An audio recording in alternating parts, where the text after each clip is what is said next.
Hi, Papaya. How are you doing? Hi, Possum. Hi, Kimmy. Welcome, welcome. Welcome back into Cages of Roses. Hope you're having a lovely, lovely time so far. I'm an Hello owl. there. May I ask why Oh, you're sleeping on the floor? hi there, Mocha. Welcome, welcome. How are you doing? Hope you are having a lovely Sunday so far. You're just in time for some Sapphic Sunday, where I play a Sapphic game. Playing ZZ, ooh, lovely. I haven't played that in a hot minute. I have not touched ZZ in a while. The only gacha I've touched so far is Genshin, Cookie Run Kingdom, and Mahjong Soul. Except Mahjong Soul isn't really a gacha focused. It's mainly it's Mahjong focused, but there's gacha in it for characters. But yeah, I hope you're having a lovely evening, maybe evening. A lovely Sunday so far. I've been vibing. I've been vibing all day. Some friends and stuff. Literally, the moment I woke up, I've been vibing all day. Oh, okay. We're having less evening so far then. I've been just vibing the whole day.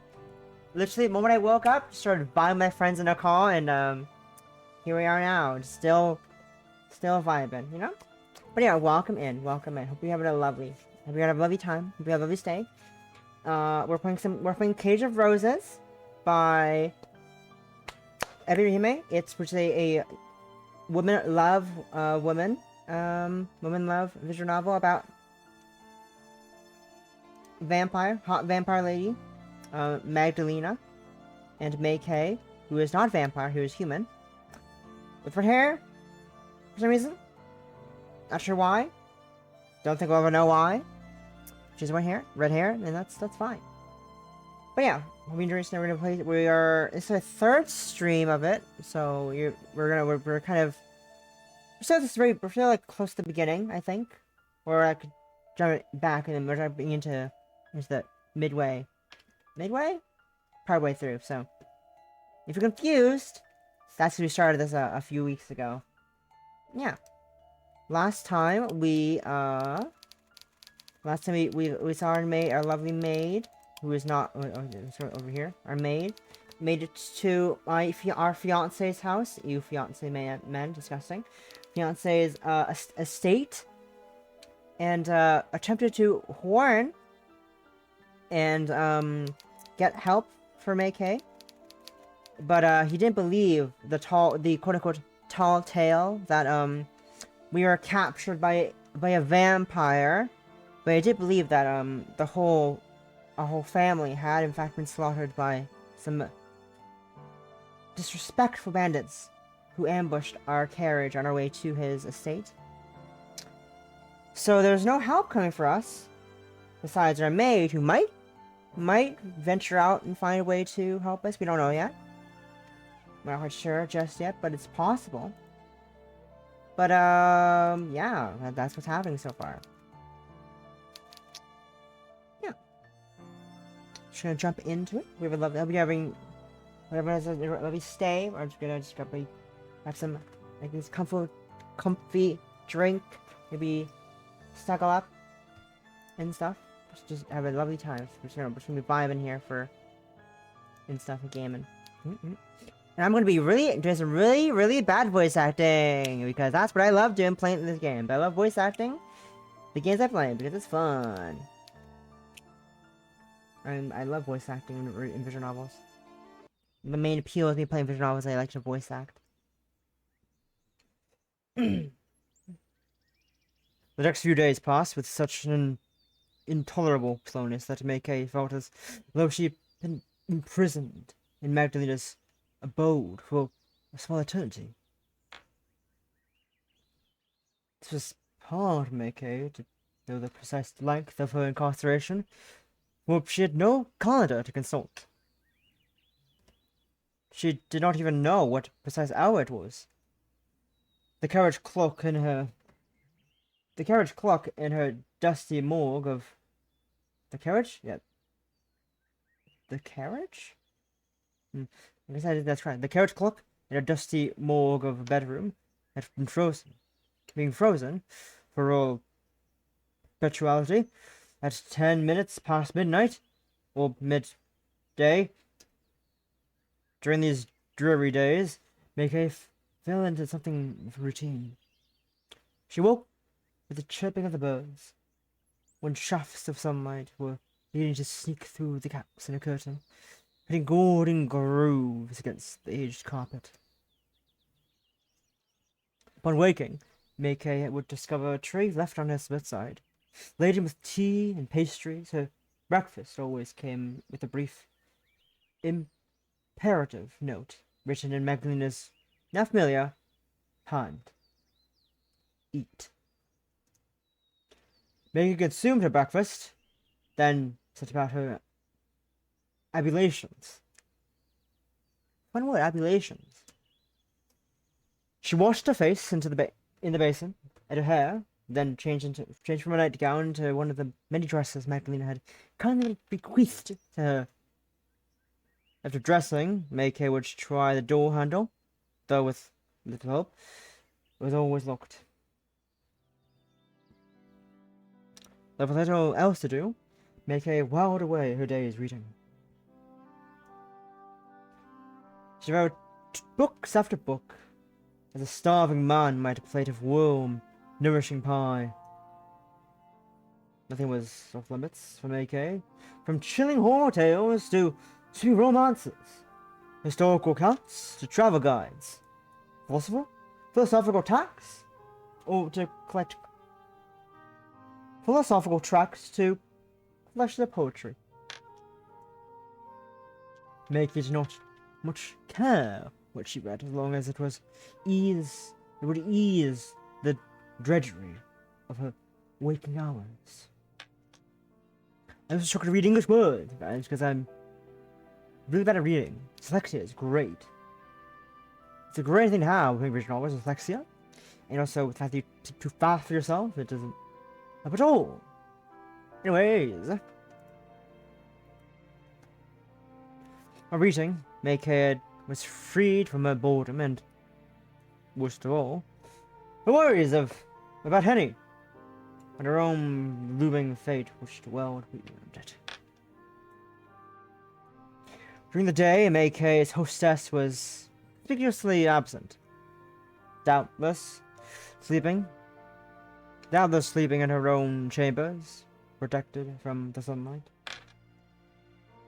Who knows? It was just a night film that Magdalena put in an appearance in Meike's chamber, her hands laden with Meike's dinner. Magdalena sat upon Meike's bed to observe her while she ate, and from time to time she would talk, her voice light and lilting, almost sweet.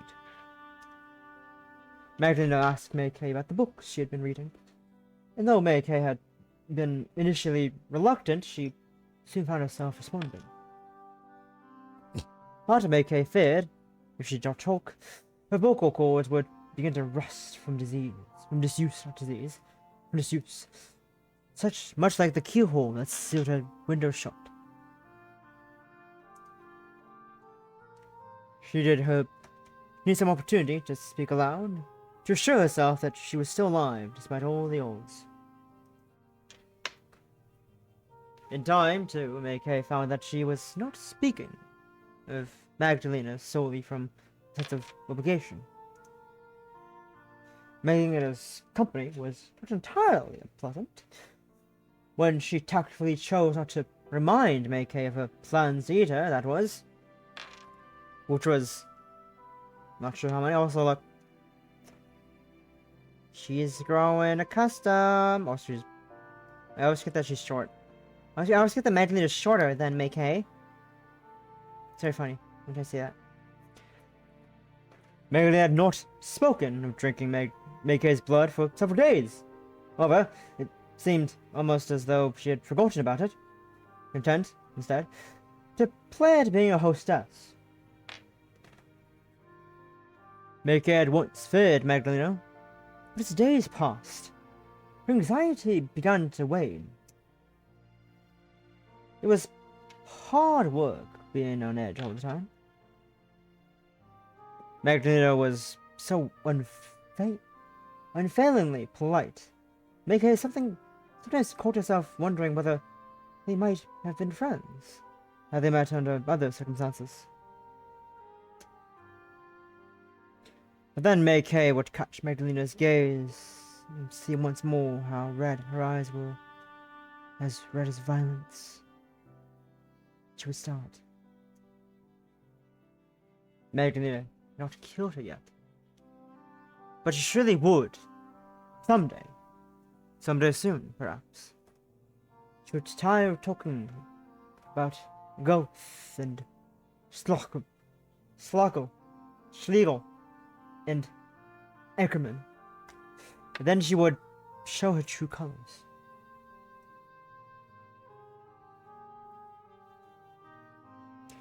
She would take Meike's jaw betwixt her gloved fingers, and bring her teeth to Meike's throat. Then she would bite, and she would drink. Meike's blood would be drained from her body. She turned cold, numb and still and insensible. How could they have ever hoped to be friends under such circumstances? They could not even be acquaintances. It was unthinkable that anything could develop between them.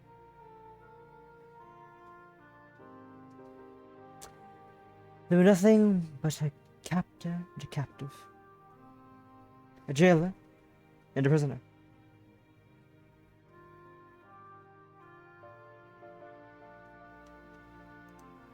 Who the fuck is doing what now? Oh. Meike was at Magdalena's mercy, but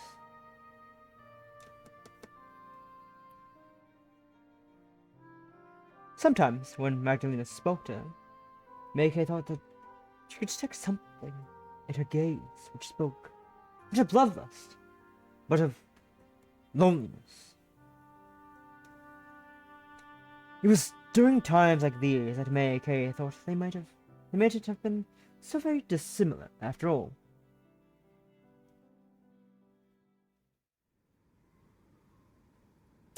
It was later that night that Magdalena paid a visit to Meike, when the sun had set in the sky beyond Meike's bedroom window. It was black as pitch.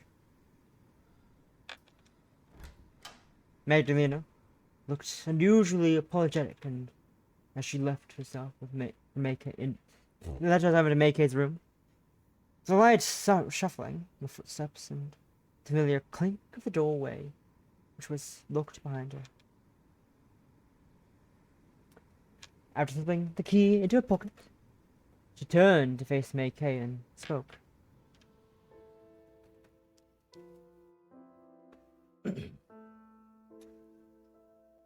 I think you know why I'm here.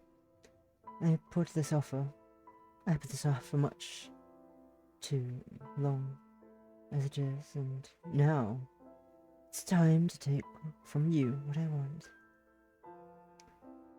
Magdalena inhaled, and took a few steps forth, her red eyes heavy with the seriousness of the situation. Reading is great when I talk too fast. I brought you here for a purpose. It is past time of revolt.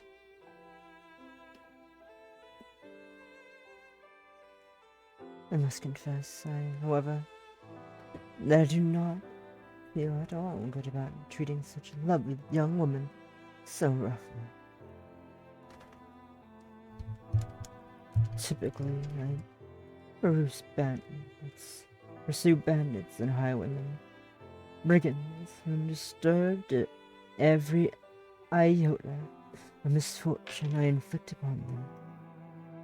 These are criminals, often petty crooks, nobody would miss. I make the world a better place, I'm sorry to tell myself, by disposing of them.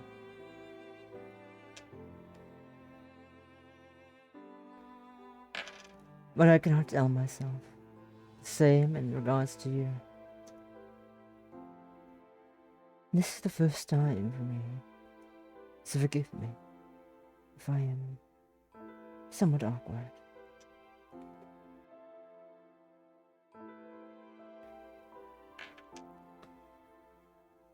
I've been unsure how exactly to proceed. But proceed I must.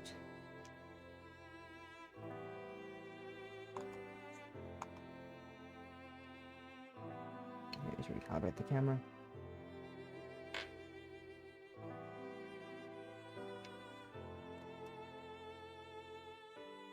Here we're good. I only hope that you do not take it too personally. I have no genuine desire to harm you. Then why do it? This question was so soft it seemed to lose its way in Meike's darkened bedchamber. But Meike doubted it would reach Magdalena's ears, and, indeed, it took the other woman a while to react, but to react in time she did.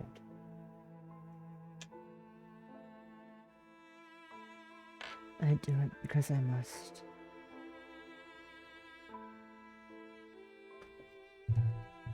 It is my nature to cause others pain.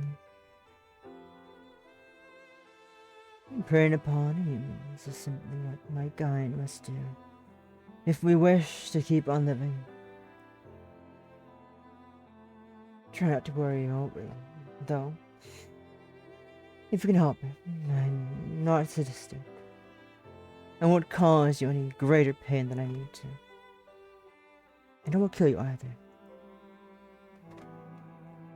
There's more I wish to take from you yet, before I turn you into a corpse. Blood dry, Meike lets Magdalena feed upon her for the first time. Ayo. Hot. Ayo. Magdalena drew back the curtain to better illuminate Meike's chamber. The moon's milky glow then took a set upon the edge of the bed. Took a seat beyond the edge of the bed.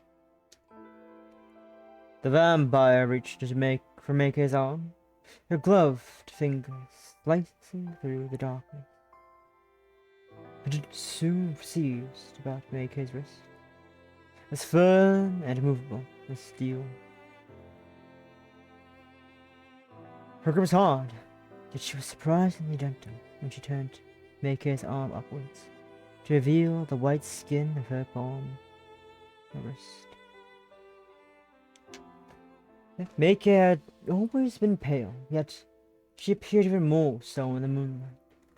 Her skin was as smooth as the interior of a conch shell, and Magdalena sighed to see it.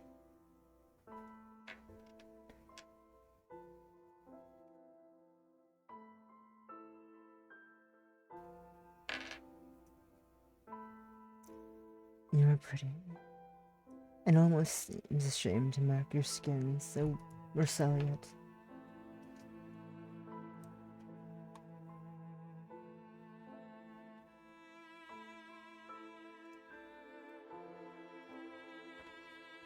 But spoiling things is all I'm good for.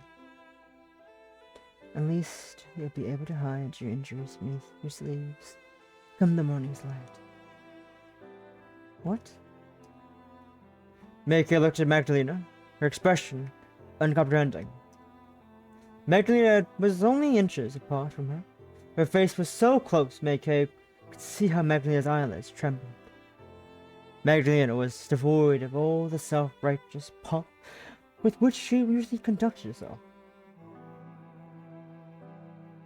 She seemed contrite, guilty, as a young child caught out by an hungry parent. Meike felt for her, but still, she worried about her own fate. Did Magdalena mean to bite her? Surely she must. That was the whole reason behind her visit.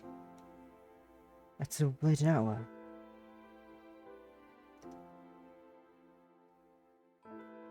Meike did not understand why Magdalena was examining her arm, however, like an antiquarian might inspect an old necklace. What? Meike swallowed. Aren't you going to drain my blood? Indeed I am. Must I make my intentions so plain? Magdalena smiled, but her voice was dry when she next spoke. For all the books you read, your intellect, your intelligence, nothing to boast about, Meike.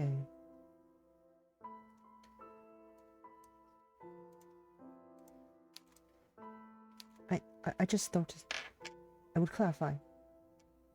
I don't understand, though. What? What is it there to understand?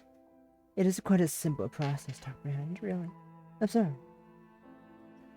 Magneto reached for the table and lifted a strange, silvery blade. Meike supposed she must have kept it upon her as an assassin might. The blade, sharp and silver in the moonlight. Magdalena pressed the blade of the knife to the inside of Meike's arm, a few inches beyond the bend of her elbow. It then said, I will cut you. I will cut you with this knife, and you will bleed. Then I will collect your blood in a dish I brought with me, with this very purpose. It is an unusual ritual, yes. It's not complicated. Surely a well-bred young woman like yourself can apprehend it.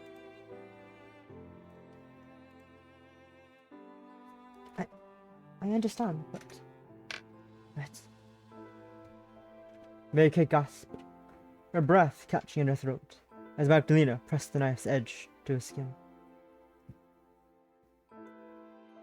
Magdalena had not pressed hard enough to lacerate her skin, not yet at least. But the knife was hard and unyielding, and the promise of pain made Meike shiver.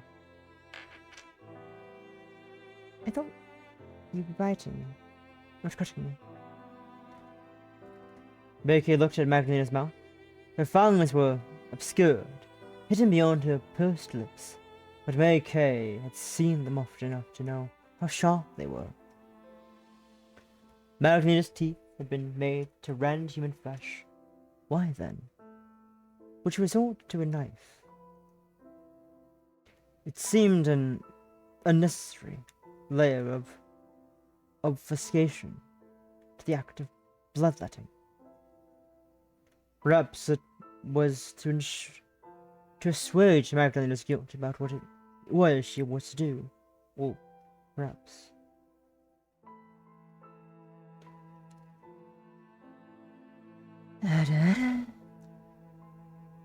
Magdalena smiled, her carmine lips slipping to reveal the wicked sharp incisors. What is it, Meike? You wish me to bite you?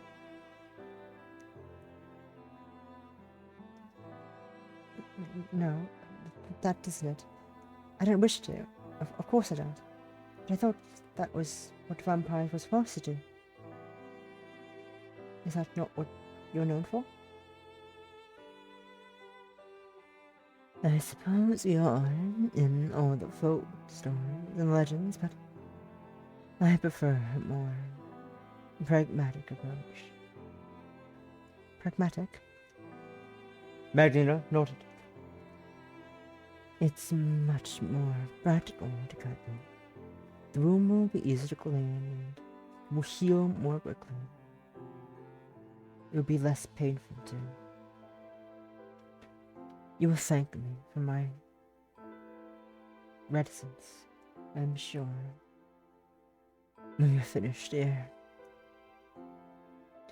If I were to sink my fangs into you, I fear I wouldn't be able to stop myself. Your blood smells so very sweet. I would be obliged to suck you dry. I would like things to last just a touch longer than that.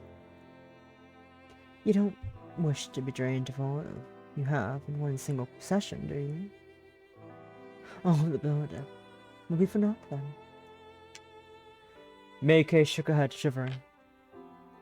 I don't wish to be drained at all. I know you don't. I don't much blame you either. Here, Magnetta's good humor seemed to fail her. She sighed, her eyes half-littered. The frown was hiding from her face like melting snow comes to springtime.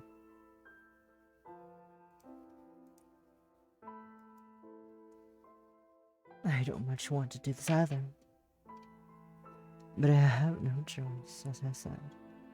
This is what I must do as a vampire. I might defy our legends in some regards. I'm not wholly typical of my kind, but I am still a monster in the end. Now sit still, and do try not to swear. I have no desire to make this more painful than it needs to be. Magneto angled her hand as to press the blade of the knife more snugly into Maike's skin. Inhale deeply. Now, one big breath. Just like that. That's a good girl. This will be all before you know it. Magneto was as good as she would too. Meike had scarce inhaled, drinking in a lungful of stagnant air, while Magdalena made her move. She drew the knife close across the inside of Meike's arm, the blade sinking deep into her skin. Meike exhaled, shocked as a sharp, stinging sensation coursed through her. It was painful, yes, but not so painful as she had feared. Magdalena had been quick about her incision and precise with it. Her motions were well practiced as a surgeon's. Depositing the knife upon Meike's bedside, the blade of which was tarnished with spilled blood, Magdalena then set a bowl beneath Meike's arm to collect her ill-gotten goods. The bowl was a shallow one, and soon it was half full with blood, thick and viscous, and redder, even, than Magdalena's eyes. Meike watched as Magdalena drained her breath caught in her throat.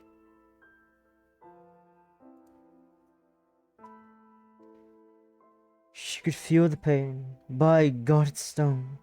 Yet it hadn't happened so suddenly. She scarcely registered him.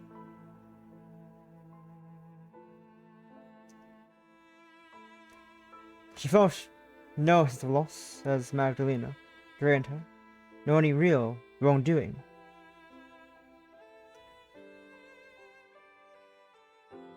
She was shocked instead, too stunned to know how she ought to respond. Oh, goodness.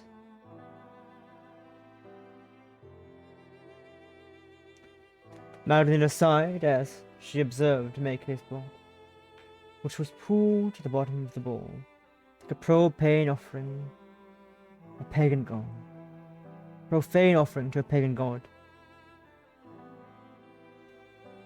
Your blood is so very red, Meike.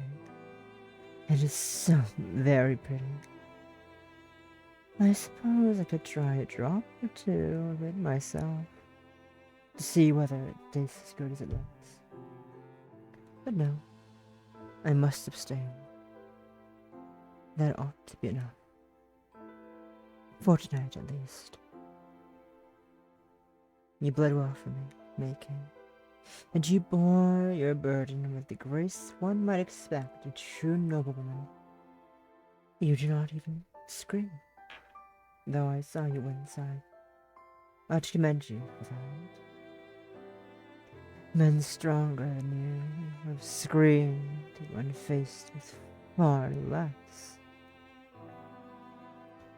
Magdalena set the bowl aside, along with the dirtied knife, and drew her cloak unprotectedly around her slender shoulders.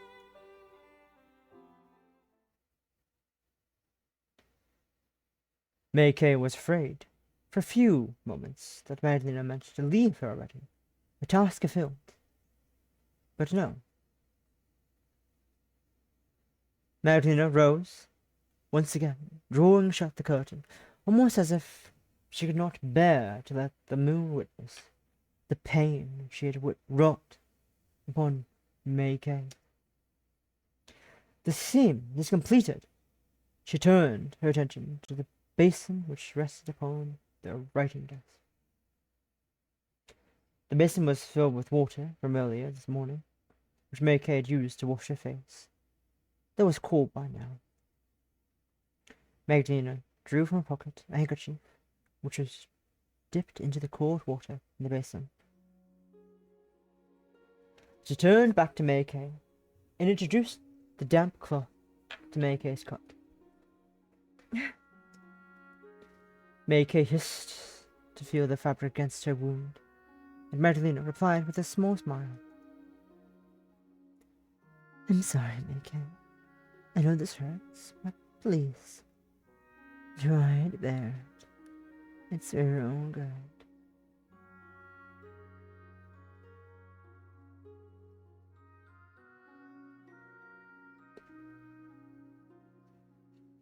It would not do if your wound were to be infected.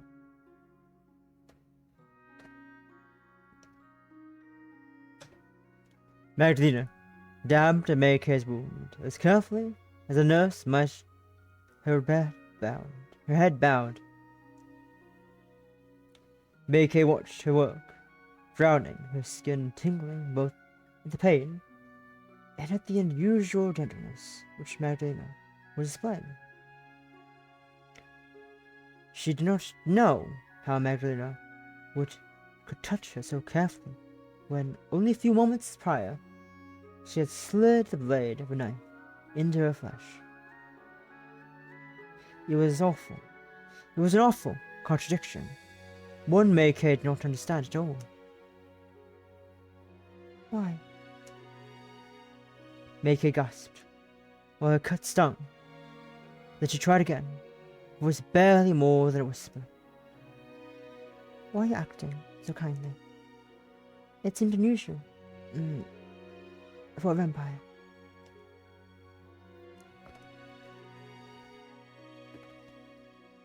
It is unusual for a vampire. But I never professed in being like the majority of my kin.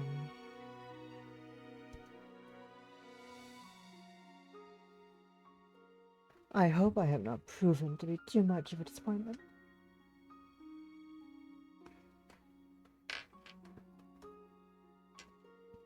I'm not disappointed, really. Oh, good. I was starting to worry. I thought you might prefer something more traditional. A spell in the dungeon, perhaps, and perhaps broken bone. But I am confused. You say you don't wish to harm me, but you say regardless. It seems rather contradictory. Yes, you would be right there. It is a contradiction. What could I do? My whole existence hinges upon such falsities in logic. Fallacies in logic. Both might work together. I am dead, yet I am also alive. I am a monster, also possess feelings. And though I must drink blood to survive, I do not truly wish to harm innocents, least of all you. It's quite the conundrum I've had over a century to dwell upon. But I doubt you will have the same luxury.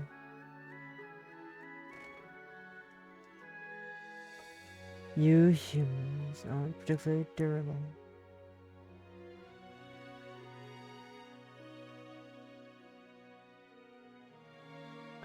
Meike suddenly felt delicate as Magdalena cleaned out.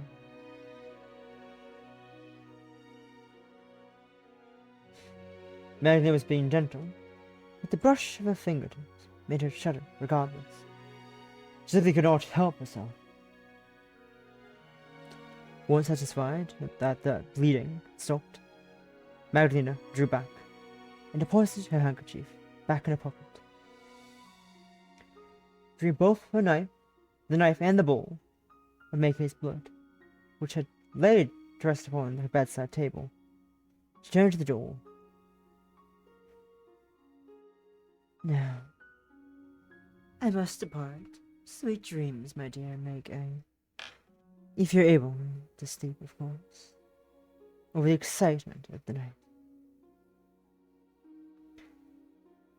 I hope you're able to, despite my rudeness. I wish I could say that this would be the last time I would demand so much of you, but... Somberly, Magdalena sighed.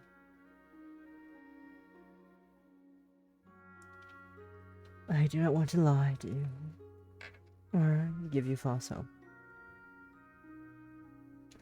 That would be a cruelty not even I could perform without flinching.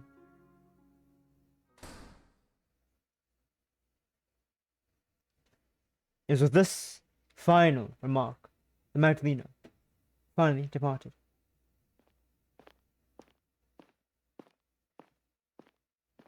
Meike watched her from her bed.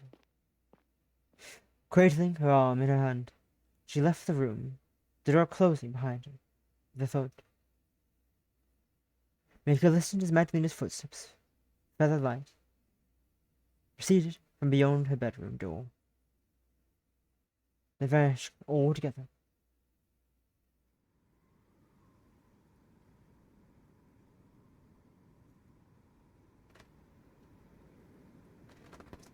I suppose she would have felt relieved now that Magdalena was gone, but it was the opposite. Her inner arm still stung, but her mind raced full of frantic thoughts. Her room felt quieter after Magdalena's departure, and for some reason, it felt far, far lonelier.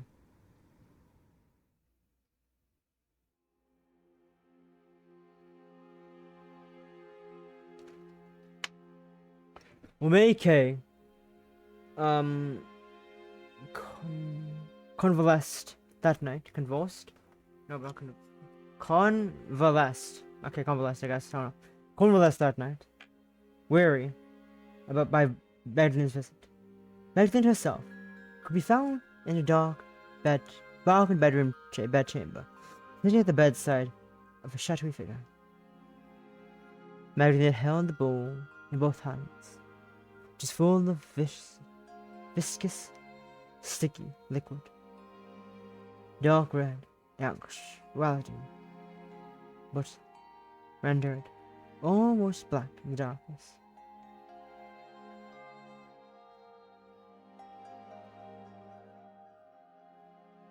Here you are, my dear. I brought this for you. I do hope it's to your liking. It should be different from the old bandits, because the one whom I took in is very sweet.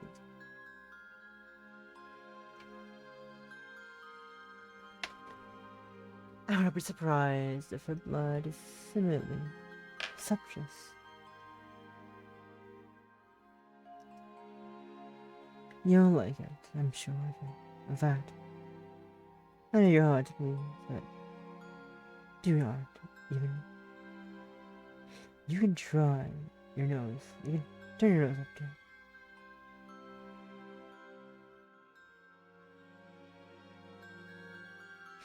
You'll like it, I'm sure of that. I know you're hard to please, but not even you can turn your nose up to this. Please.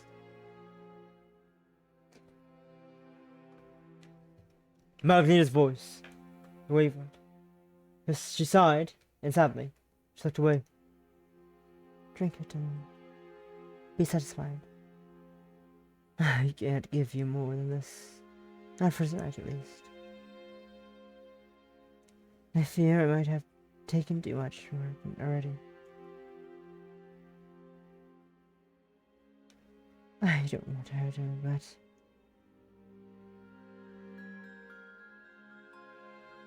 Magdalena inhaled.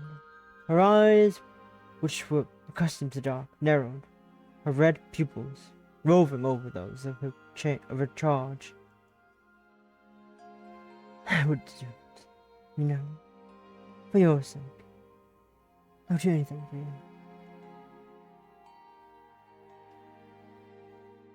Yes, you mean the world to me.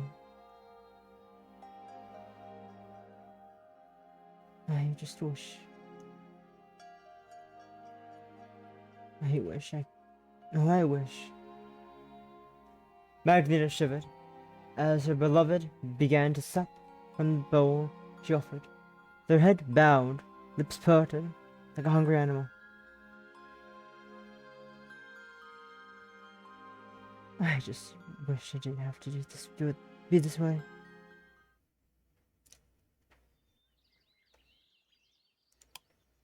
Okay, gonna be right back real quick. I need to go. I forgot to get my water. When I start streaming, I get my water. I'll be back in a minute.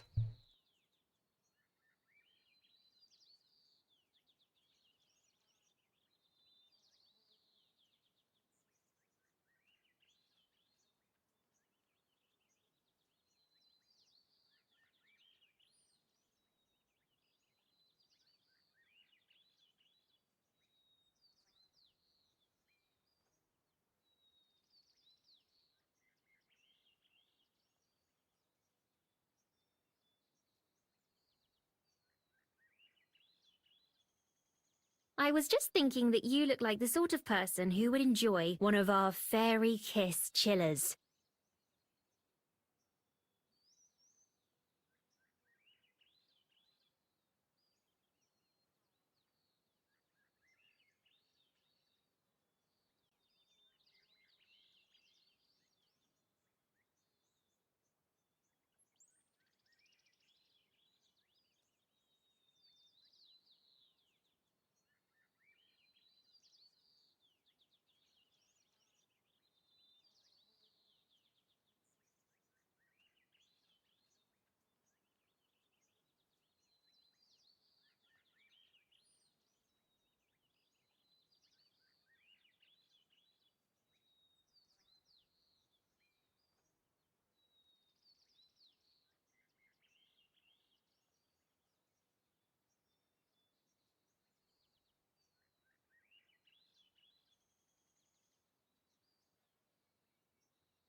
I'm back.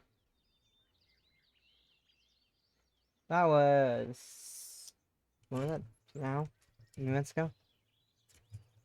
I think I missed that. I walked away. I walked away. I think I missed that. My water's in the kitchen still. Whoopsies. Fuck. Ah!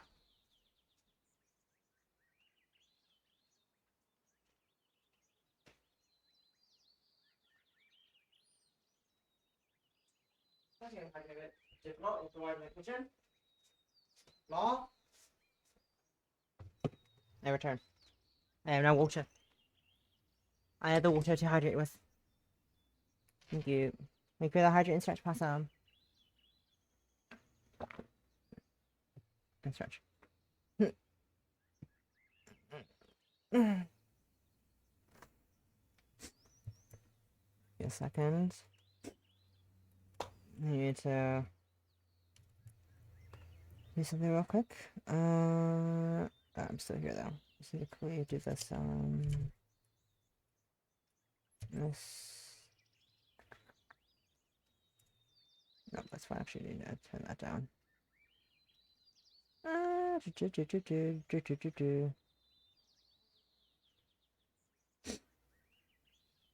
Boop. Okay, we're good. Alright. Back to reading. Make it suffered in the culmination of the past 2 weeks, which was not unique in this. Any two were suffering, albeit in better circumstances than her poor mistress. And he had been recuperating in Walter Graham's home ever since her frantic escape from Magdalena's abode. She had spent the first week of her stay lying in bed, in servants' quarters, unable to conceive of doing anything more strenuous than existing. The horror she had witnessed during the night of the bandits' attack had left her nigh on insensible, her body dull and leaden.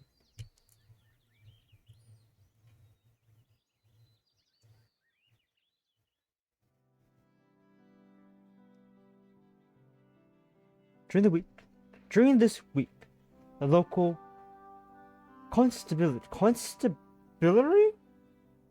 had arrived to ask Henry questions about all she witnessed in the force. Constability. That is quite the word.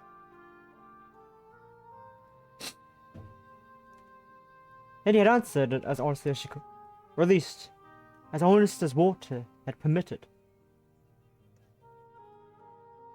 And had wanted to tell the police about Magdalena and her inhuman strength. But how could she?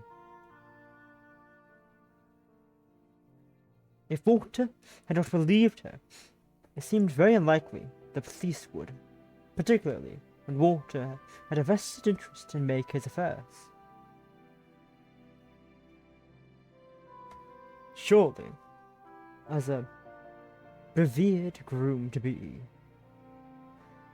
he would have seized upon any chance to reunite with his fiancée, no matter how implausible the circumstances surrounding such said chance seemed. Walter did not seem to care overly much about Meike's disappearance, though, or if he did not show it to any. His tears, if indeed he had the capability to cry, were all shed in private, away from prying eyes. In any case, he told the police only of the bandits and of the murder of Lord and Lady Vonnessen. She told them that she had run in the carriage, Meike in tow, that during their escape they had been separated, which was not a complete lie.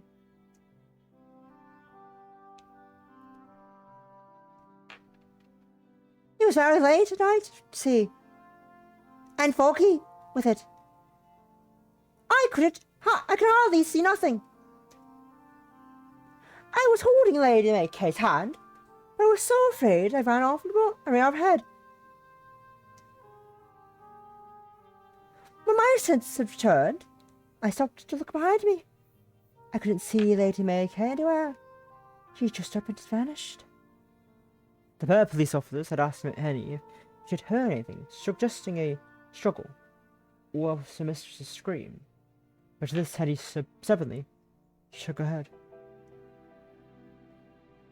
I know what you're implying. I didn't hear any such thing. I don't think the bandits got their filthy mitts on my mistress. I'm sure she escaped, but I've not a clue where she might be right now. She'd just be wandering the woods for all I know, just like a nomad. I can barely stomach the thought.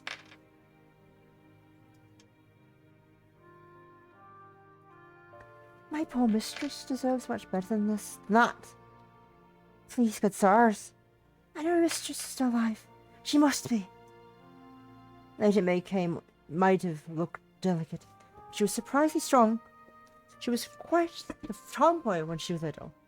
She was always getting in scrapes.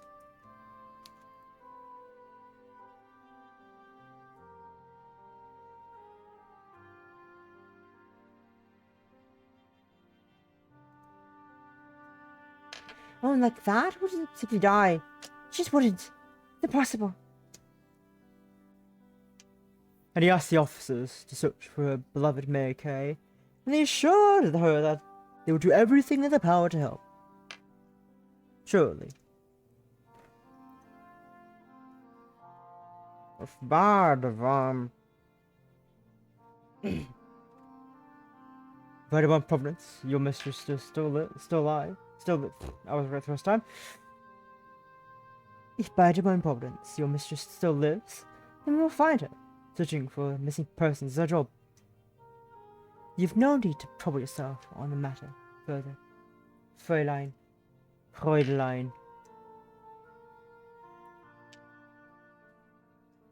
This thing Henny had supposed in the wake of the officer's visit, but the reassurance had not left her feeling particularly cheered.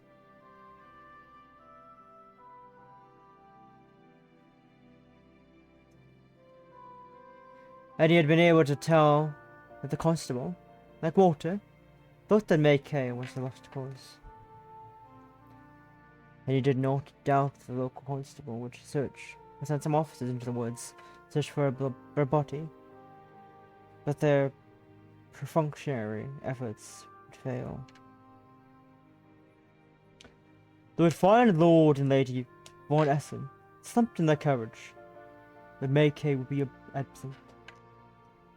The police combed the forest as thoroughly as they wished, but any search undertaken with so little information seemed doomed to failure. And he knew, as surely as she knew her mother's birthday, that Augsburg's officers would never find Meike. Meike's body was not lying in the forest floor, abandoned, curled up and cut apart by bandits. Meike was, instead, at Magdalena's mercy, in her eerie abode deep in the heart of the woods. Heart of the woods mentioned. Heart of the forest, not woods. Ah, so close. My brain autofilled. Got excited for a second there. Heart of the forest. Whether Meike was still alive was a mystery, but had he wanted to believe Meike lived still? She had to believe that. She could not bear the thought of her mistress being tortured. And he feared she might make a countenance such a thought. However, as the days passed and she heard nothing of the police's investigation, though Henny was familiar with the praise. No news is good news. She rather feared that in this case, no news meant that nothing was being done. Nobody seemed to care about Meike other than Henny herself, but she could do nothing of her own. Growing desperate, he attempted once more to impress upon Walter the seriousness of Meike's tuition, but she refused to listen.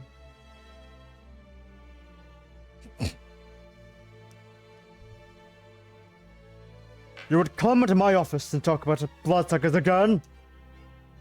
Walter asked of her, her expression one of cultivated disdain. I understand that you have suffered a nasty tumble in the forest. Oh, Hendrik, but it has been a week since then. I would have hoped that you would have regained some of your senses since then. I assure you, Geralt, I am quite sensible. I'm trying to tell you the truth. Meike was kidnapped by a vampire. Yes, I know you've said twice now. You are very adamant about your claims, I must admit. It's almost impressive in a way, but you were laboring under a misapprehension. Vampires that exist. Ergo, a vampire could not have captured her, my Meike. They are the stuff of souls. But not another word! I won't have you contradicting me in my own home, Frau Hendrik. I took you in because I thought it was the right thing to do. Please, do not make me regret my act of philanthropy. You can continue to remain here, if you wish, for as long as you like. But while you are subsiding upon my kindness, you must abide by my rules. I won't have you banding about vampires in my home and distressing my servants. You're impressionable. They are impressionable enough as they are without you further exciting them with your wild stories. But they're not stories. Not to you, perhaps, but it is part of the problem. You do not want to be taken to an asylum, do you? Of course not. Then you would do well to hold your tongue. Silence is golden. What about Meike? Why not at least try to look for her? The police are trying. That is their job. It would behave. It would behoove me to get in their way. I am sure they will turn Meike's body up sooner or later. If there is a body to be found. As for this talk of ferreting out this vampire's secret hiding hole, well, impossibilium nulla obligatio est. Now you may leave. I'm a busy man, and I have a good deal of work to attend to. Out! Out! And that had been the end of that. Swiftly dismissed by Walter, Penny had stalked through the hallways of his home, all the while burning with the shame and anger of it all. How dare Walter treat Meike's welfare as so cavalier a manner? Why? It was almost as though he thought her welfare did not concern him, as things he had not been poised to marry her. and inherit her family's august title.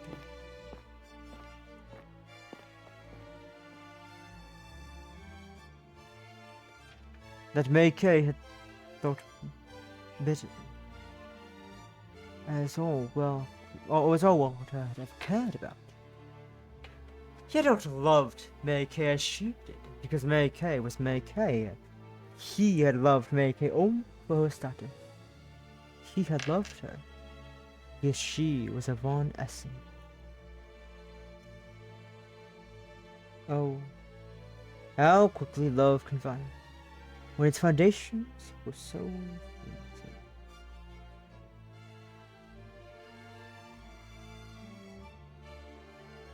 I suppose there was a fancy Latin saying to express this sentiment. But if there was, she did know it. She was not half as learned as Walter, with all his books and all his pomp, but at least she had a heart, one which was currently bleeding for her mistress's sake. With no strings of her own to pull, the police incompetent, and Walter well and truly alienated. And he had known not what next to do. And he had spent the following week murmuring at loss. She felt well enough to move, and so she did. And he began to help her fellow maid servants tend the household chores in Walter's home, for want for anything to do, better to do, though she was not one of Walter's official employees.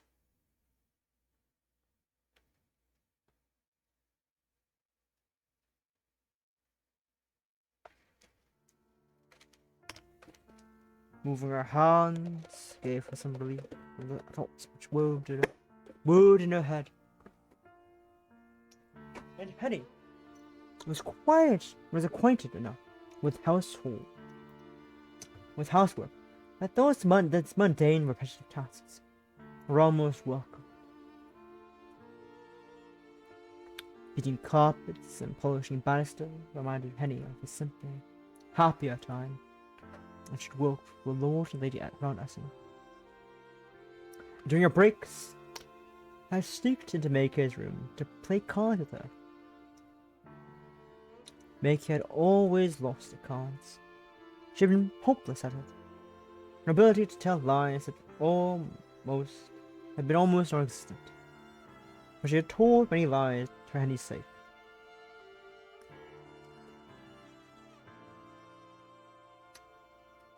She had risked her own life for that of her maid. Would any other mistress have been so kind?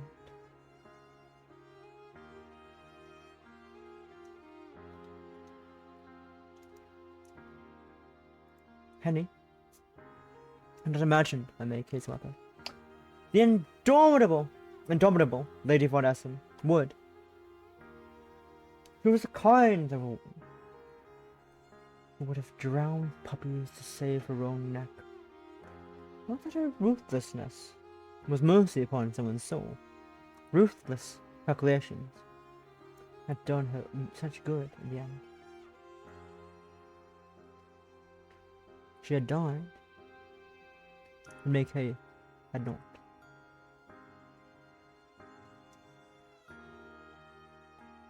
Not yet, Tempest.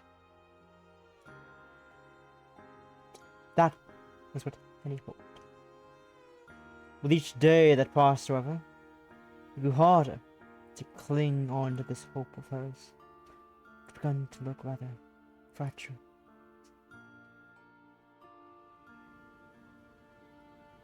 It was easier for Henny to endure her anxieties while the sun was still up, and she had chores to attend to. At that, however, as she laid in bed in the darkened servants' quarters, her fears began to crowd in about her. Meike was far from Henny's mind, but it was impossible completely extricate. Extricate her young mistress from her thoughts during quiet moments such as these. Scored by the slow, soothing sighs of 6 other women, all curled beneath their thin covers, dreaming their own domestic dreams. Henny thought. She was so lost in her thoughts, all alone. On one particular night, however, she failed to hear the creaking of the floorboards beneath her, and as such, they jumped out of her skin when a small, soft voice called her from the shadows. "Oh, you're right?" And he gasped in surprise, and wheeled about her. Her elbow bumped against the chipped sill of the door thud. I can't read English words.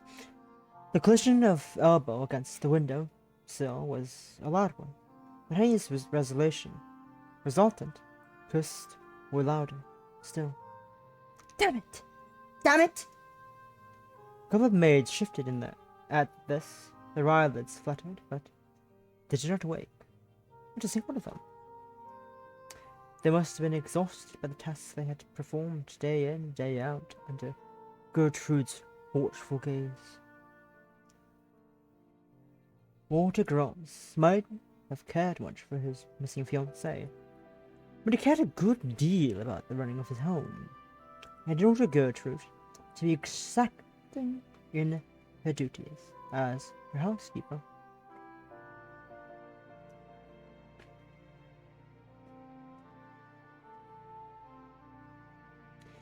His maidservants were all run ragged, and Henny was no exception to this. "Goodness me!" The owner of the timid voice was startled. Henny so exclaimed, then started forward. A shadow of moonlight fell upon the mysterious interloper's face, and he soon divined they were not so very mysterious after all. Speaker was none other than Agnes.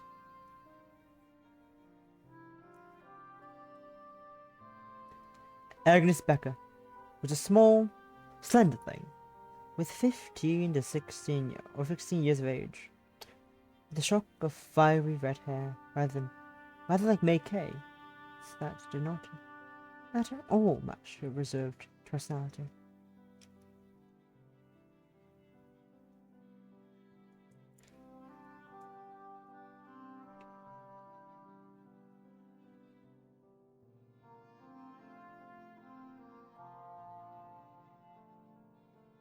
Her snub nose was smattered deliberately with freckles, and her eyes were brown like those of a doe.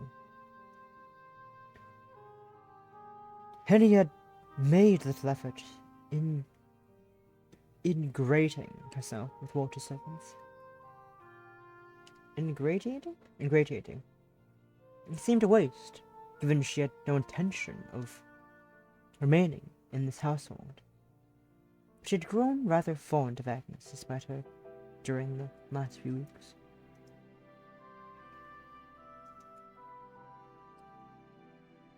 It was hard not to be fond of Agnes when she was so sweet, and so gentle, and so eager to please. Though, I thought grimly, she did not feel all that fond of her now, with her eyebrows smarting as it did. I'm very sorry."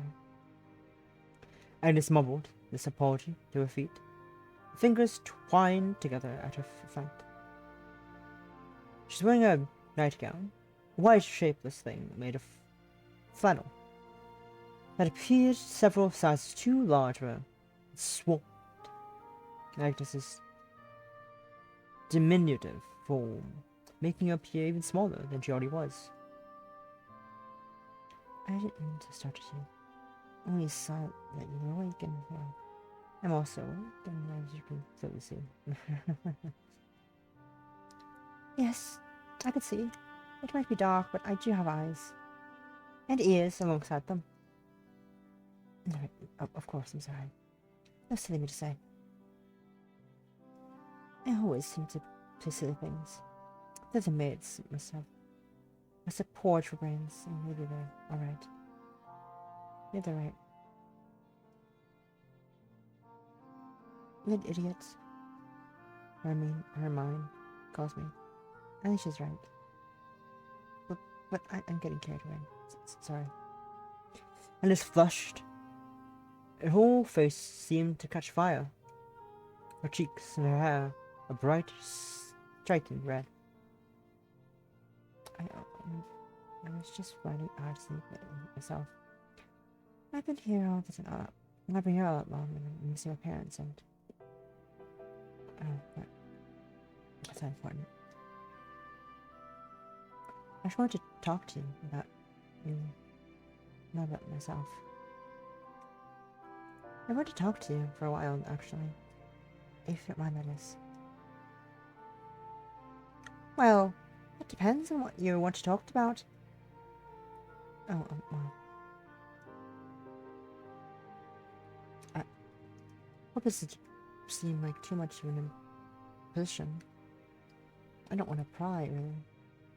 But I'm wondering. You were attacked by bandits, weren't you? At least that's what I heard. Everyone was talking about it. I don't know if it's true or not, though. Her mind says a lot of things. She's an awful gossip. I thought that might have been one of her silly stories. It almost sounds too dramatic to be real.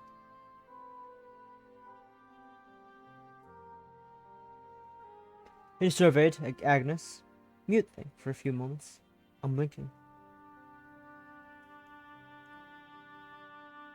What would had he not to speak of the night among the maids, for fear of exciting them a warning he had tried to adhere to.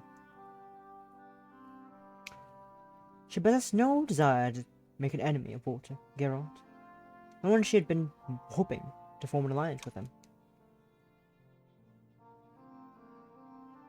This had been before Walter's second intensive dismissal of his words. However, the young Maid knew Walter could not be persuaded. He was an arrogant bully of a man, and Henny no longer cared tuppence for him. Could do shits. Lol. She had tried to keep out of trouble, but it wasn't as though Henny had spoken of her experience with the other maids.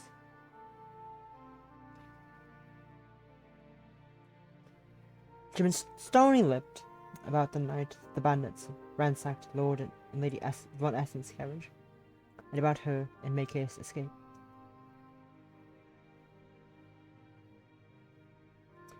If the other maids had guessed what had happened through hearsay and whispered rumors, Henny could hardly be blamed for it. Should only be confirmed what Agnes already suspected. And so, it was after a pause that Henry replied, "No, her mind is right. I really was chased by a bunch of Russian bandits, and so was my poor mistress." Goodness. I was sure her was making things up again, but does that mean there are bandits out there in the woods? Agnes cast a glance at the window and shuddered. I have no need to go into the wood myself. My parents always warned me. It was dangerous, but it's scary to think about all the same.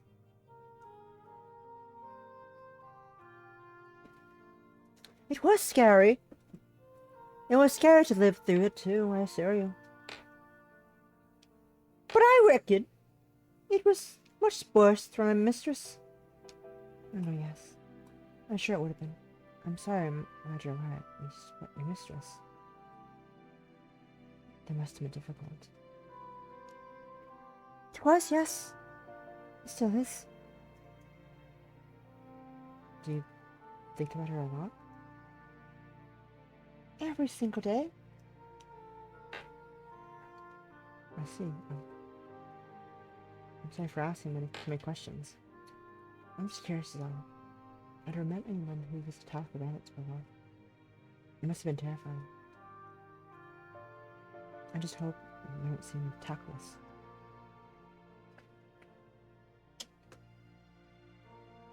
Hermione says I talk before I think. Hermione is rude to everyone, even Fro Schreiber. It's alright. You couldn't have been more tactless than your employer is. At least you actually seem to care. You mean our girls? That's right. Did you have a quarrel with them?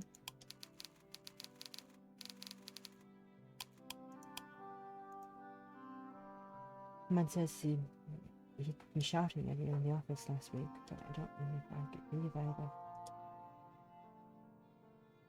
Edgar wrote is strict, but he isn't a strict bad man. There are worse employers, and it was nice of him to let you stay here. I don't think it means so. Maybe he doesn't mean any ill. I don't know if he means any good either.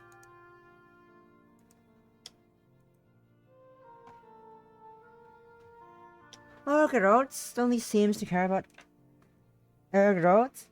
Which is fine. I'll fancy if you're a businessman and you're going to get things done. Your fiancé in such a flippant way, however. I think that's downright wicked. So you two did have an argument?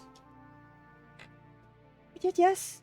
I didn't know anyone could overhear it, though. It was supposed to be private. I'm afraid nothing stays private for very long around here. It took around less than a week to snuff out my family's top secrets. Though she did it. How she did it, I had no idea.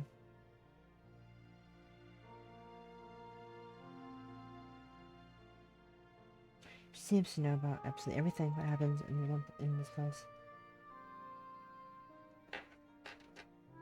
Do you think she's listening to us right now?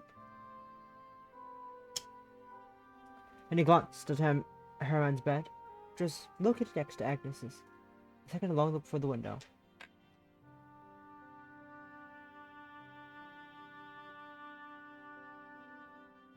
There was Hermione herself, was lying beneath her covers, curled up, her copper hair spooled across her pillow, with a triangle of snakes.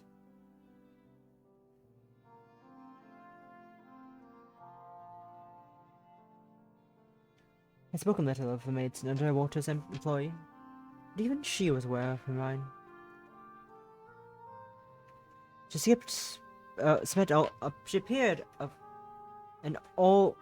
appeared of an age with Henry, perhaps slightly older, and she was also so stunning, beautiful, really beautiful, and seemed almost otherworldly. Though a maid, Hermione possessed an attitude more appropriate for a duchess. After ignored her asked to gossip when with the other maids. A fact which frustrated Hermione, it seemed.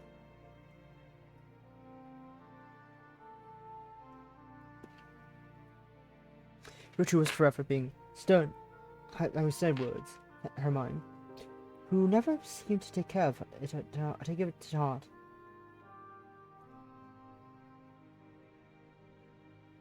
For the moment, all the time, For the amount of time she found herself in hot water, her mind had yet to properly scald.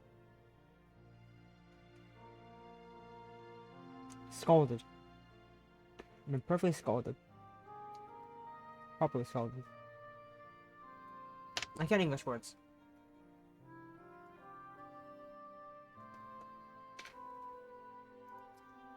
And he had wondered what Hermione had not yet been dismissed from Walter Garrett's household. Perhaps Walter had a soft spot for her.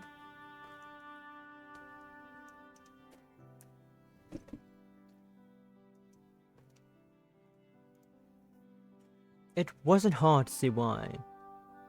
One only needed to look at Henny's face.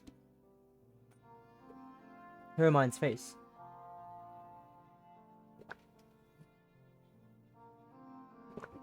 She looked eerily like Meike. So much so, they could have been sisters. Walter Grot must have had a type. She's asleep. Agnes spoke while looking at the dozing Hermione, but her voice was uncertain. Frowning, Agnes turned her back to Hermione and said, "Someone said that you said that your mistress was still alive. Her girl thinks she was killed by bandits, but you think she was taken prisoner instead. You said she was kidnapped by I just leant in close to Henny, and very quietly said, Vampire. Vampire. The word vampire was horribly out of place in this quiet servants' quarter. It seemed ludicrous. Preposterous, even.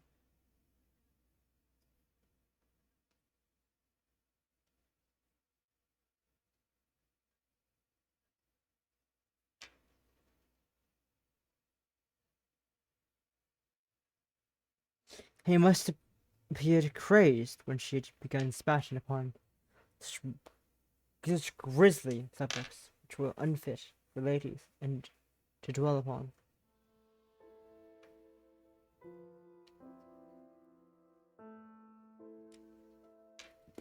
But no matter how feasible that it did not make it any less truthful.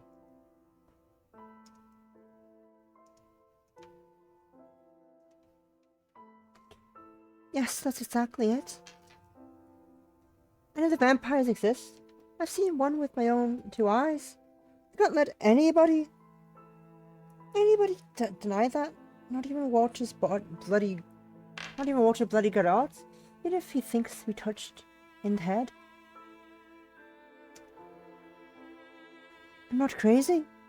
I'm perfectly fine.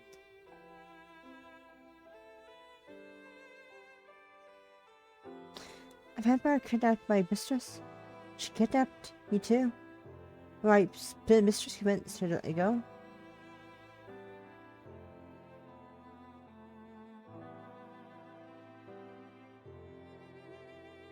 You know, still there in her castle.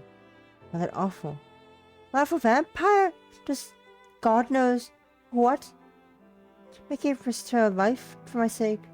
Helping her is the least I could do.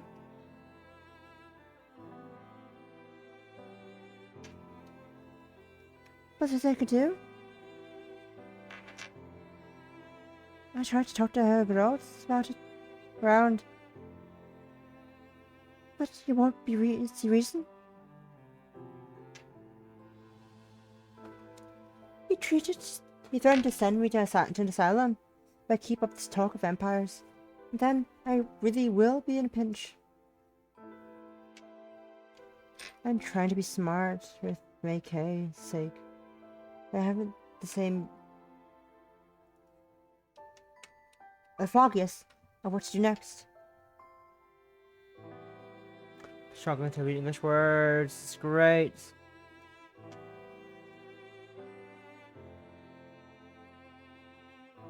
I feel like Henny's chicken. Had this chicken? And if you're actually like your master, you probably think I'm batty now too. Oh, no, I don't think you're crazy, Henrik, at all. You don't?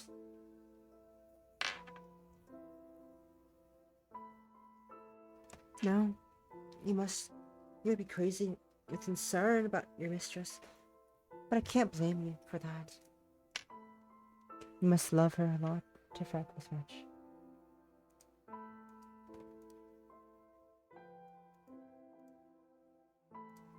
You're very loyal servant. That's more than Meike's servant. I was her friend too. We've been together since we were children. She meant everything to me. She still does.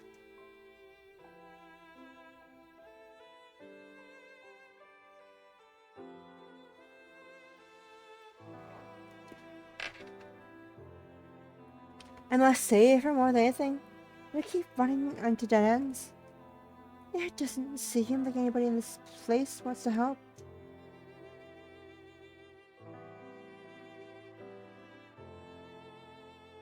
It does seem very difficult. But you're not alone anymore. I believe you. Even if everyone else doesn't. I don't think you're lying. I don't think you're insane either.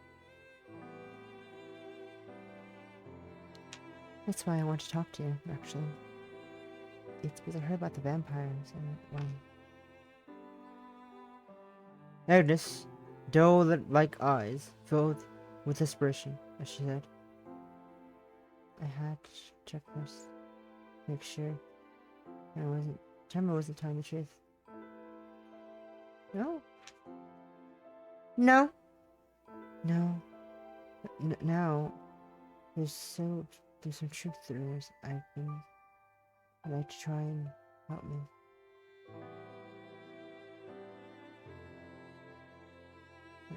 Right? Help me? Now this was surprising, return of offense.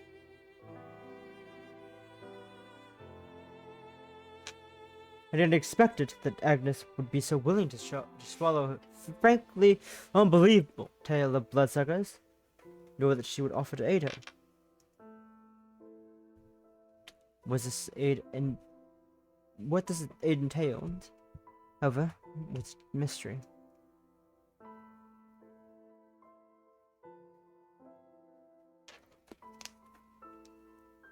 Meike was small and slender, with limbs like twigs. And she was so very young. It seemed unlikely that she knew very much about the world. She might even have more been more isolated than Meike had been. Agnes, unlike Walter, had no wealth nor any connections. She was just a maid, a girl from a former life.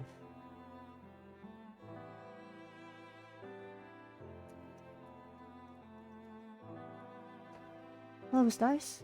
It was nice to believe that he did not place much faith in her as a potential ally. She didn't want to get her hopes up permanently. But she was intrigued. How could you help me exactly?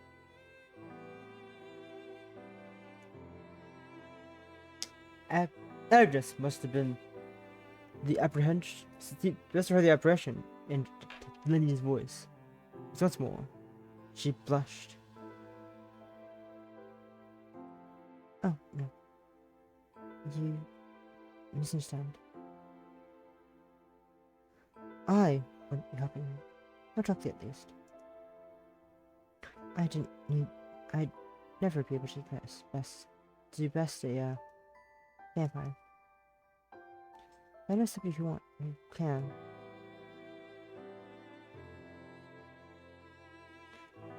And who would this be? You want someone to look on your mistress. Someone who really cares. I mean, be sure to say Cecilia's. This coming Sunday. This priest sometimes gives sermons. They're called Father Devak. He's very open-minded.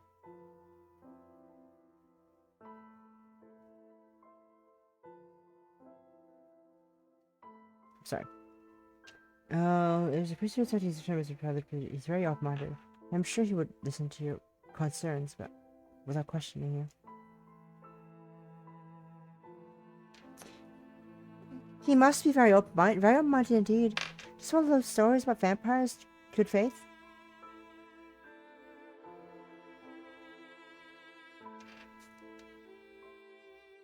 He's from Bohemia, I think. He's a bit of an accent. Father Drakov. It's a Drakov. Where do you come from? That's no name I've heard before. It's from Bohemia. I think Bohemia has a bit of an accent. But it's German. But his German is fluent. And his sermons quite good. I'm struggling to read English words. God damn it. Why am I so bad at English words? My mother was very fond of him. She always used to take me to listen to him preach whenever he was up at Cecilia's. But she listened anyway, always.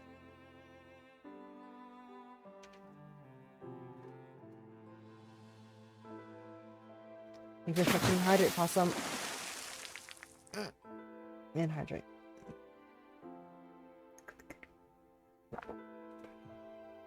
He would often disappear for weeks, sometimes months at a time. So he's a traveling priest? I just noted. He's recently returned from a trip, though. I think he's in Augsburg now.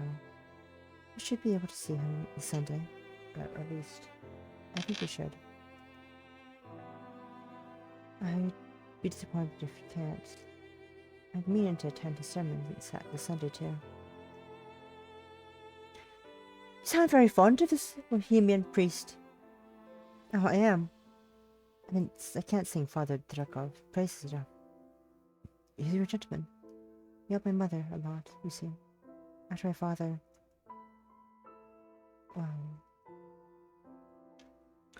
Agnes blushed hotly, as seemed to be her want. I won't go into that. It's personal. You'll probably find it sooner or later, anyway, if you stay here long enough. Hermione likes to needle me about it, if I'm somehow to blame for her father's actions. But enough about that. Father Dirkov listened to my mother's concerns and consoled her. He helped her through a very difficult time.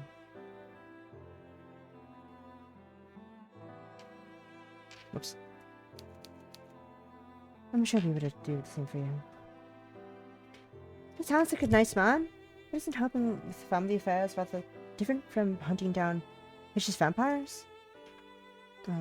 My father's affairs were rather sensitive in nature. I'm not talking about mere domestic abuse here.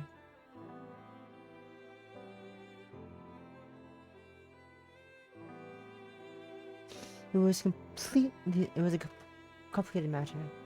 My father Dekov helped a lot. When I was sure and I was good. He was incredible. You see now? And he raised an eyebrow. If I just saw it, perhaps she didn't. It was rather dark. She made no comment at all. Instead, she clutched her hands and fists, and said, with as much excitement as she dared, given the lateness of the hour, "Yes, he gives spiritual guidance to anybody who needs it. But he also has experience dealing with unholy monsters. He even performs exorcisms. He's a perfect man for his job, and he's a priest. You trust him." Well, I wonder. ponderous, he glanced away from Agnes, whose enthusiasm was almost palpable, to the window. It seemed highly unlikely that a single priest could be able to stop Magdalena, even one who came as highly recommended as his father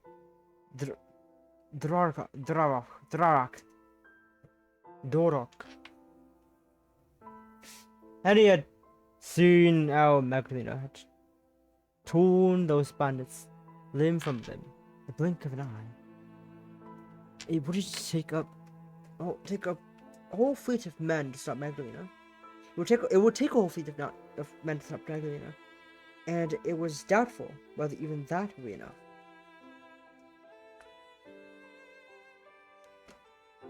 Besides, his father Drakov must have been busy better than nothing. But this Dorak must have been better than nothing. And he had little faith in Agnes's priest, but she would seek him out all the same. She did not stand alone to lose anything by a brief consultation, not when she'd already lost everything she cares about.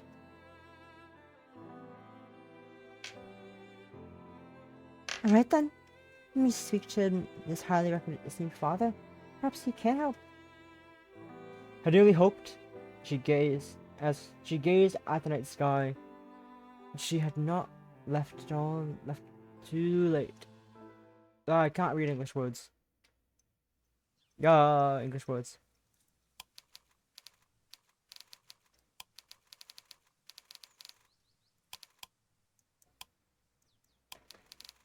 Be right back real quick. I'm gonna throw water in my face.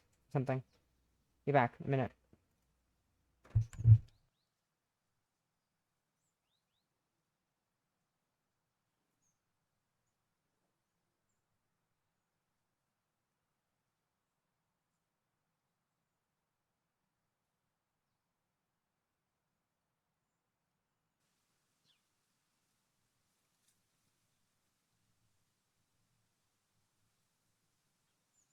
Boop, boop, beep. Boop, boop, beep. I did that consciously. A second. Is that ended? That's ended, I think. Yes, that's ended. This is still going. Yes. Yeah. And... yeah, okay.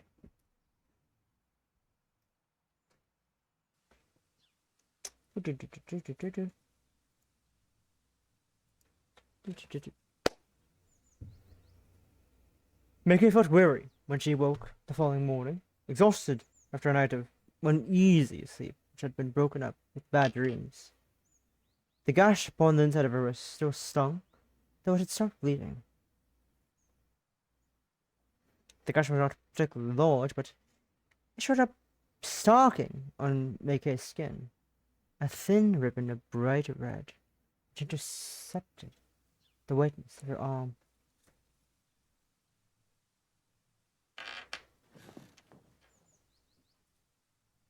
Holding her boob, Meike sighed as she sat upright, shivering as the covers slipped from her bare shoulders. It was a cold, overcast sort of morning. The rays of light which streamed into her room in thin and grey. Briefly, Meike considered rising, dressing, and washing her face, but soon dismissed this idea. She had not the energy to go about her daily routine as though nothing was awry. The thought was almost unbearable.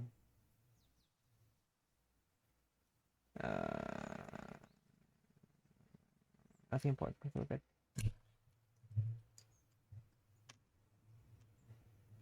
Meike's tiredness was something more than a physical feeling.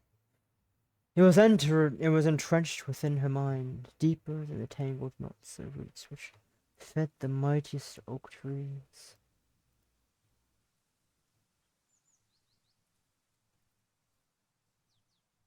Magdalena had not taken so very much of her blood the night prior, But Magdalena still felt drained.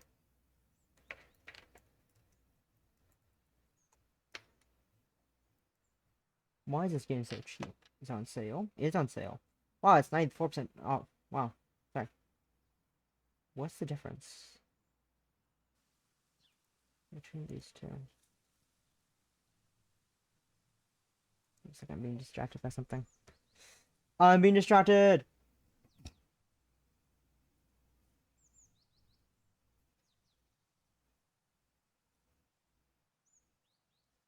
Fighters pass.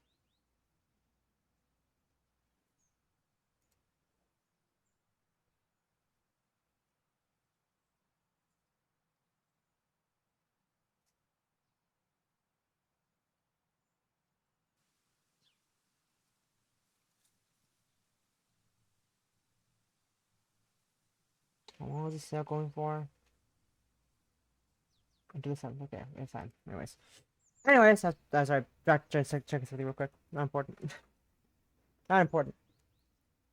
Medea had not taken so much blood from her that night prior, but Meike still felt drained. She still had blood. She still had enough blood in her veins to animate her arms and legs, but her body refused to move. She was too preoccupied with the thoughts about... Oh! Shit! A raid! Ah! Ah! Ah! Welcome! Hi! I think there's a button to turn the camera so I can't get caught. I got not having this program. Welcome! How are you doing? What are you up to? I'm gonna shout you out real quick. Welcome in. You were doing what is my bot gonna work? Thank you. My bot is going to work. You were playing Just Chatting! My favorite video game. My favorite game! Just Chatting. Anyways, hi Papaya. I'm Suzume, the demon wolf girl of your nightmares or dreams if you're into that. But why are you into nightmares? It's kind of weird. You should get help. You should not be into nightmares. But how are you doing? Welcome in. Welcome in, Raiders. How are you? Well, how are... Oh, that's what you're doing. Sorry, you're doing. You're doing. You're playing Just Chatting. How are you? What are you up to? How was your stream? Did you just yapping? There's some nice yapping. I love all the stuff I'm yapping. But yeah, just chilling. Oh, we love just chilling. Well, welcome in. You joined in to meet my... Ah, I see. That's how you... Hi, Junkie. I see. I see. That's where this was coming from. Oh, this is oh, I remember. Welcome, welcome. How are you? I never get rated very often. I was like, oh, I got rated. Why? Why make me rated? By whom? It's Junkie's friend. I see. That would explain everything. But yeah, welcome, and you're rated into me playing Cage of Roses, my Sapphic Sunday stream, which is where I play Sapphic games where girls love, MB loving, women loving women, MB loving women, just loving women. Anything but loving men. Anything except loving men. But if you need to go, if you know raid and run, go do some post-stream things, shower, eat, run errands, do schoolwork, do your taxes. I don't know. If you gotta be an adult, be a post-stream things. You don't feel pressure to stay. But I appreciate you if you do say it, and thank you also for the follow, Astra. Oh, I had your emotes before. Do I still have your emotes? Because I recognize the emote you just used. Do I still have it? Probably not. It's been a while. I remember at some point got gifted a sub to you, I think. I'm not sure why or when. But I apparently had been to your stream before. I've been gifted a sub to you before. What a time. What a time to be alive. What a time. One at a time, just shaking my head back and forth. But if you need to go run and do posting things, don't feel pressure to stay. If you do decide to stay, thank you for staying and bearing with my extremely bizarre voice acting. I say bizarre because I'm kind of cringe thinking about people listening to voice acting. It's kind of voice reading things. It's kind of weird. No offense, y'all. Why do you fucking watch me? My weird ass. Why do you do it? I don't understand. What's on string about me? Anyways, yeah, your time to. This is a Cage of Roses, a vampire a sapphic game where this is not the vampire in question. The vampire in question is outside somewhere. I'm not sure where she is. A vampire somewhere here. Where this is an AK currently trapped in this bedroom. Yeah, thank you, Junkie. Love you, fam. I hope you. Yeah, love you, fam. This is very awkward. Every time I get raided, I feel very awkward when I get raided because I don't know what the fuck to do. I could just kind of go back to playing my game. Can I? The microphone again. Man, I miss having a properly I miss having a properly expressive model, but I can't do that with my Vroid. But I need it for the tradition of Sax Sunday. Because I like the outfit. Anyways. Yeah, Meike is gonna be currently trapped in the giant abode, a mansion of a vampire, and last night I believe she got some of her blood was drained through bloodletting of a knife, not biting. No biting. Yet. Maybe? For now. No biting just yet. As far as we're aware. She got her blood drained. A bit of her blood was drawn last night. And she's a bit uncomfortable with the aftermath of the next following day. You know, she got preoccupied with her thoughts last night. And Magdalena. As one would say. But again, if you want to, better run. Don't feel pressure to stay. I'm going to be reading to y'all some sapphic stories. Plural?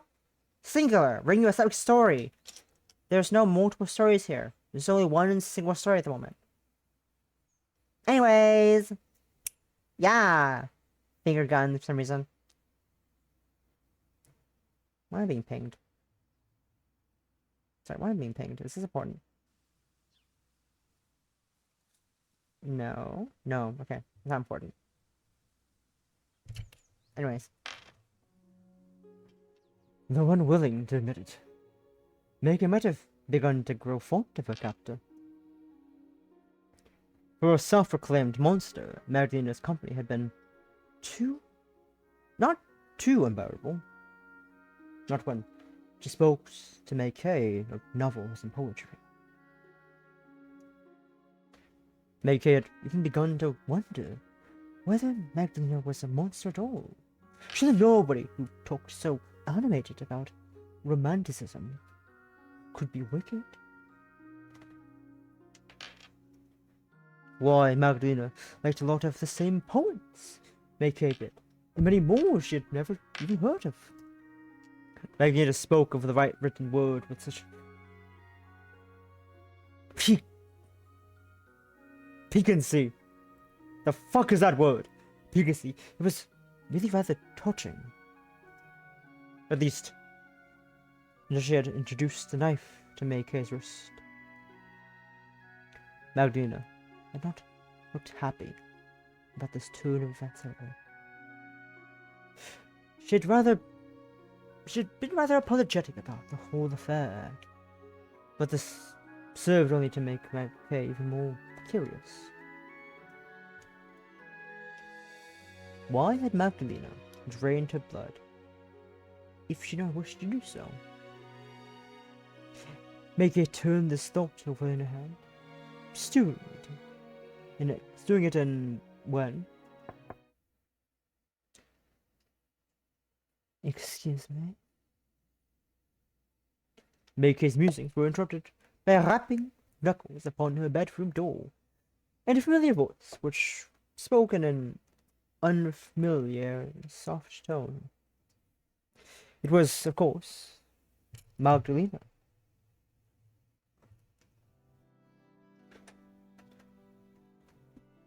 Are you awake, Meike? If so, may I come in? I've brought you your breakfast. Meike frowned at and, letting her arm drop to her side, cast her gaze at the door. Magdalena's night visits had been regular throughout Meike's imprisonment, but never once had Magdalena visit her in the morning. Meike had not known Magdalena to be able to wander about in the early hours, being a vampire. She had thought them sensitive to the sunlight. But Meike supposed that it was a particularly sunny morning. It was a particularly sunny morning. Not, Meike supposed, it was a particularly sunny morning. Miserable would have been the most apt description of it. Wait a second. What's happening? Nothing. Her bedroom was freezing.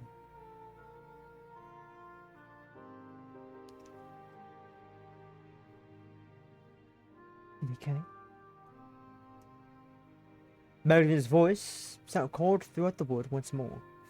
And though Meike had resolved anew to dislike her, she felt her heart quiver.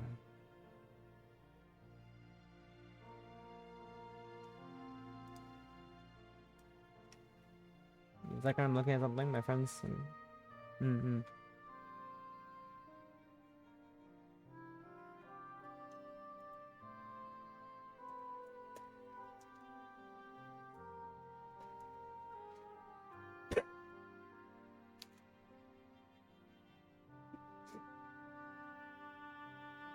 Sorry. My friend sent an image. I had to respond. This is important. Totally. Magdalena's voice called throughout the wood once more, and though with little resolve to dislike her, she felt her heart quiver.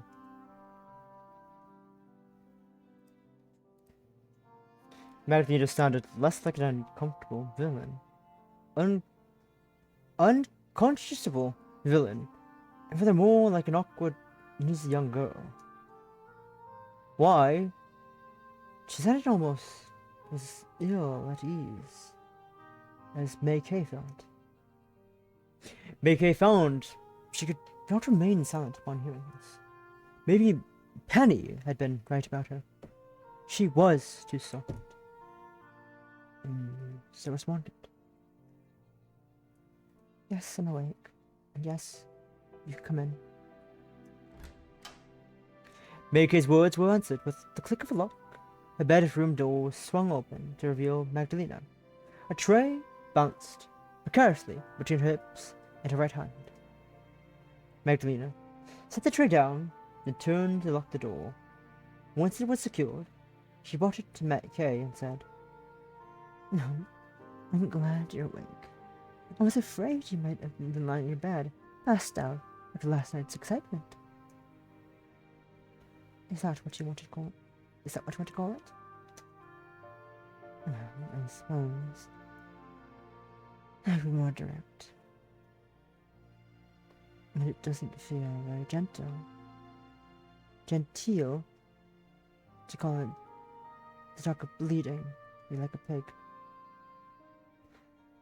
Is it a real word or is it a typo? I feel like it's a... No, it's a real word. Huh. A real word. Genteel, polite, refined, or respectful, often in an affected or ostentatious way. Her genteel upbringing. Oh, I suppose it would be more direct. But it doesn't feel very genteel to talk about bleeding you like a pig. That's what you did, though. But it wasn't very genteel either. I know. I didn't much want to do it. But I don't suppose that counts so much, really, when I still did it. I tried to be quick about it, though, and I couldn't sure I cut afterwards. I hate for it to get infected. It was awfully considerate of you, I suppose. I'm sure. I'm being as considerate as I can, which I know isn't very. But look, I wouldn't be here to see you if I didn't care.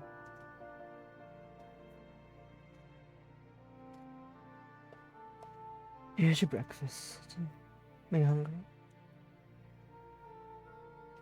Magdalena's handed Meike the tray, which she accepted, the tea cup shifting to its saucer.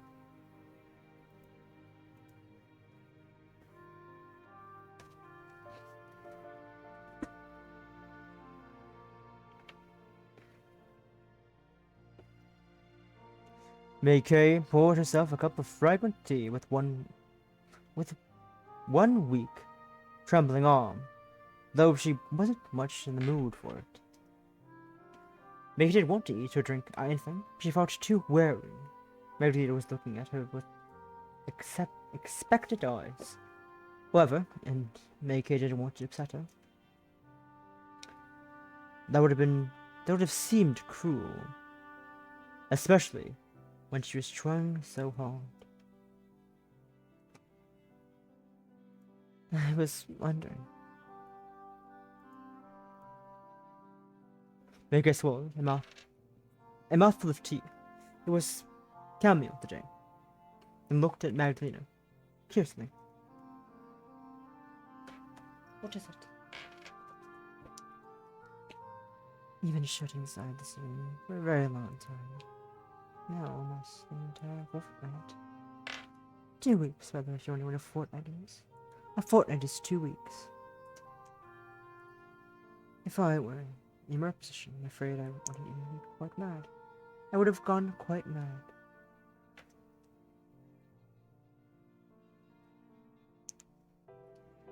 Meike did not say that as much. She was busy sipping her tea, but she did not wish to discard the possibility. Her worrying feelings with Magdalena did not point at all to a healthy mind. What do you mean, Meike? Is it bizarre for you to fall in love with your captor? Your very short, pretty, white-haired, pointy-eared, red-eyed vampire? I'm not quite sure.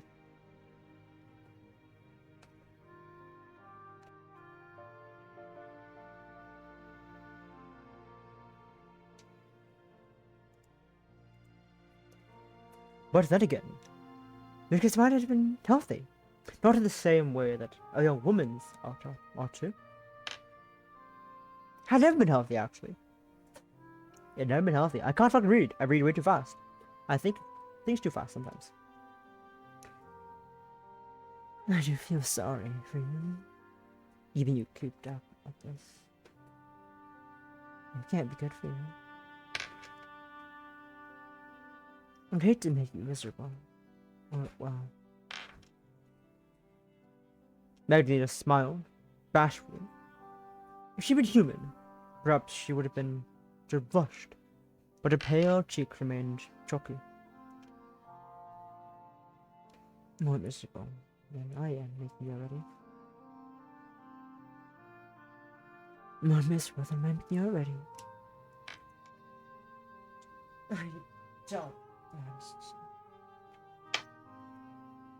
I don't want us to be enemies. I'm quite glad for your company with that. And I'm tired of this Jill watching out.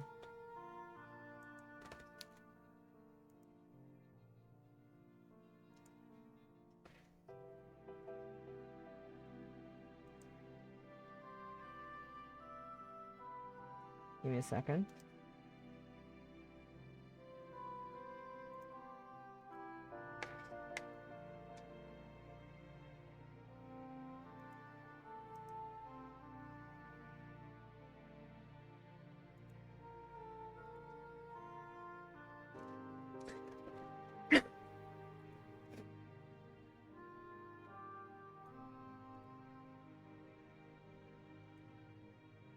I think it might be nice if we could engage in a pursuit. A more conversation with a pair of young ladies. Like you pausing for the hydrant stretch. Wait a second. Do I still have it? I wonder. I don't. Oh, remember, I do.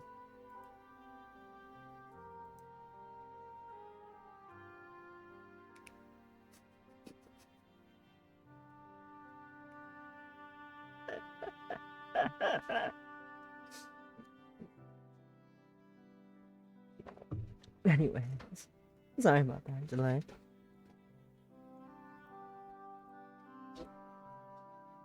The words competition put Meike in the mind of her mother in the Von Essen drawing room and her horrid embroidery book. Her back stiffened, and with a frown, she said,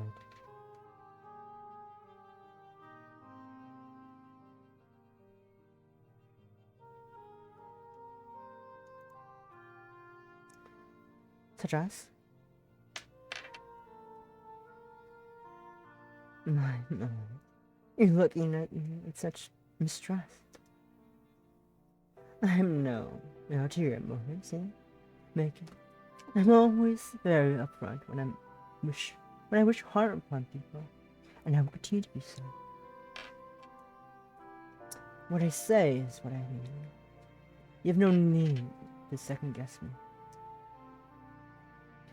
I thought that only that might take a turn around the garden. It wasn't much to look at, though. You should have at least seen it once century ago. But it's less oppressive than this room, at any rate. Not that that's much of an accomplishment. Would you mind accompanying me?" Magdalena's smile was light, but Meike could see something dark lurking beneath beyond it. Not bloodlust, but a desire for something more intangible.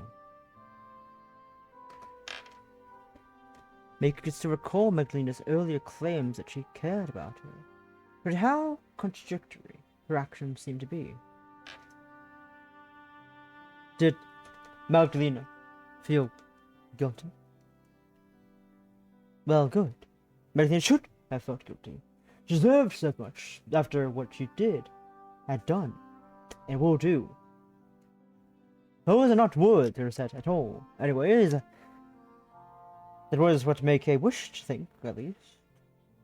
But part of her could not help but pity her.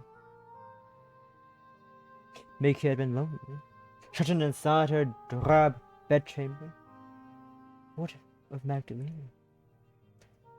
Surely she had suffered worse, and for far longer.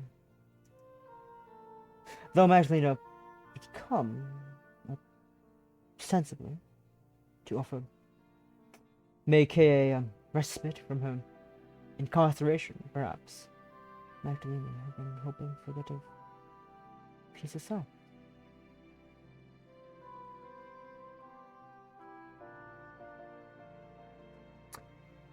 That was why, after a pause, Meike assented.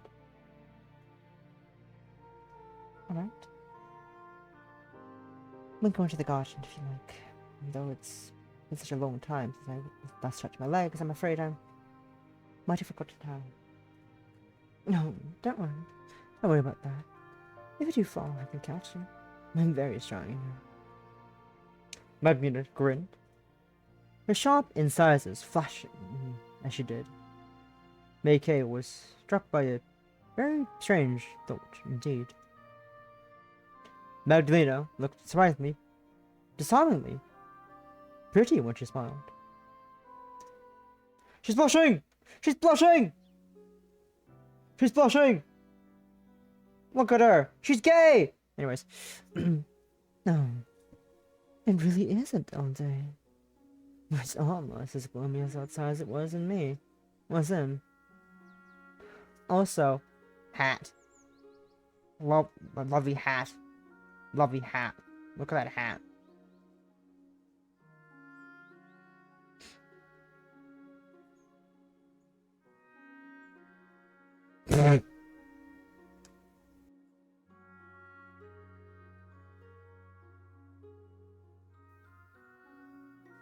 Oh, it really is. It really is still day. Well, it's almost as gloomy outside as it was in. I'm gonna save again because I haven't saved in a while. Also, I also like how it has a fucking aneurysm. It just has a time every time I move my mouse over a save slot. Like, look, the hitbox is weird.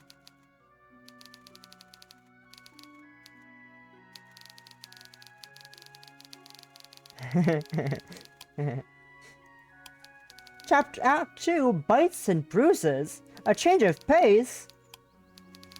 Henny and Agnes, Unbroken Hours, Questions and Answers. Imprisoned. I like the episode numbers. I like the names of where we are in the game. It's nice to look at. Silly.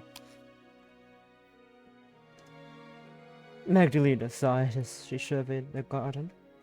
Or what remained of it. She's wearing a wide-brimmed hat. Presumably to shield her head from the sun's rays. But, there was, so little sunlight this might have been an unnecessary precaution. Meike, meanwhile, gripped a parcel betwixt her gloved fingers. Magdalena had offered it to her before they left, to protect her pale skin from the clouds, or something. Though this too would have been wholly unnecessary gesture. But it does make you look very pretty. I'm starting to wonder whether this might have been a fool's errand. There's not a scenic spot in my home. I don't know if it would have been improved by a little sunlight. There's something for it. But it would be less cold, at least. She's puffing her cheeks up. Look at her, she's baby. She's adorable. Magdalena's adorable. Look at her. Cheeks puffed. Angie.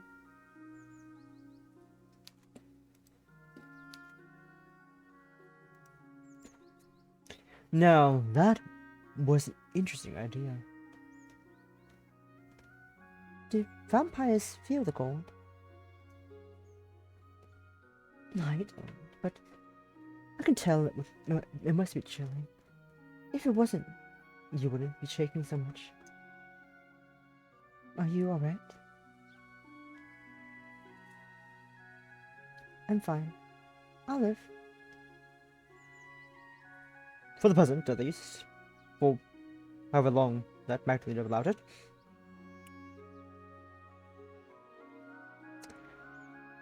I'm glad to hear that. Don't tell me then if you feel a chill setting in. I wouldn't want you to catch it all. I'll go back inside as soon as the novelty of the great outdoors worn off. Look at how novel this is. Very lovely. Very green. Yep. And wet. Alternatively, as soon as you feel your fingers might freeze. I will keep that in mind, thank you. My gloves should protect me well enough, though. I don't think I'm in the mood to go back just yet. Are you too busy enjoying the view? I don't know. If the view is all enjoyable, well, there is a lot of it. Ah, yes. There's one thing this grand pile doesn't want for it. It's space. In fact, I think there's a trifle too much of it. The garden has been left to go seed over the years. But can you blame me? There's only one of me, and I wouldn't even know where to begin taming all this. Magdalena gestured to the garden, which sprawled about her in a wild, unruly mess. All overgrown grass, decaying trees, and wildflowers, which swayed in the breeze. There was a fountain, not so far away, which had once been topped with a stone effigy of Cupid. You'd think. Cupid had since fallen off this perch, however, and he lay in pieces, the basin of the fountain, his shattered head spotted all over with liquor. The fountain itself, meanwhile, stopped working. Many years prior, its cracked basin was full of naught save loose leaves, dirt, and bits of pieces of poor Cupid's broken body. Past the fountain was a tangle of rose bushes, which had been left to run riot over the decades. Perhaps they looked pretty once, or there'd been gardeners who trimmed them into regulation, but now they were quite wild. The bushes were more thorns than roses, though. The few roses that existed still were impressively red. Scant splotches of colour against the otherwise grey landscape. The sky above the meandering pair, meanwhile, was strewn with clouds that looked as though it might rain soon. And the air, which snaked through Magdalena's garden, was chilly.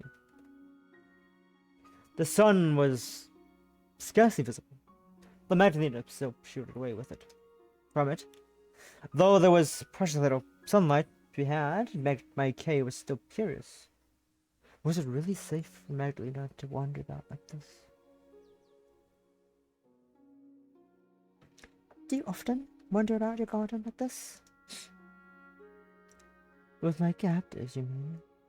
Or you're referring to the time of day? Both, I suppose. Well, let me see.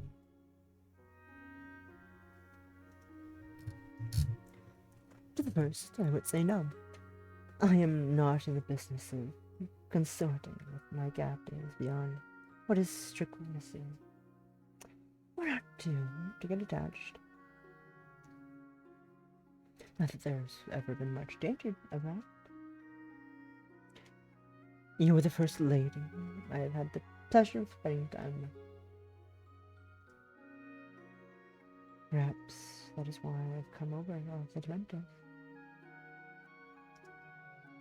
Magdalena shook her head, as though bemused by her own antics. The breeze caught in her fair tresses as she did so. So her lovely hair fluttered about her shoulders. As for the second, no. I'm not in the habit of pacing through during the daylight hour. I'm particularly fond of the sun. I'm not particularly fond of the sun, an opinion which I've shared amongst the rest of my kind. I find it quite unpleasant, in fact. If it were any brighter today, that is, it would not have ventured outside at all. I'm just about buried, for the present, but the summer is perfectly vile. Magdalena pulled her face. She looked so incensed. She induced Meike to laugh. So you usually spend the day indoors? Indoors and sleep, yes. I'm being quite naughty, really, consorting with you like that. It's long past my bedtime. I did think it unusual that you came to our room this morning. Then be able to sleep.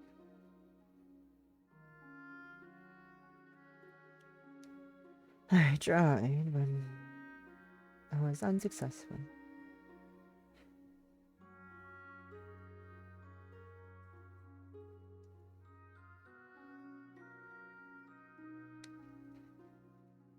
Sleep seemed like a fool's errand, so I decided it might as well spend my time with you. Your company is more agreeable than being on my own, and I have nothing to distract myself, save my thoughts. And what thoughts, may I ask, have you been ruminating on? You may ask, but I might not answer. You'd be awfully nosy for a lady, Meike. Did your mother ever tell you to keep your nose out of the other people's affairs? She might have mentioned it once or twice. And you would do well to listen to her. We all have our secrets.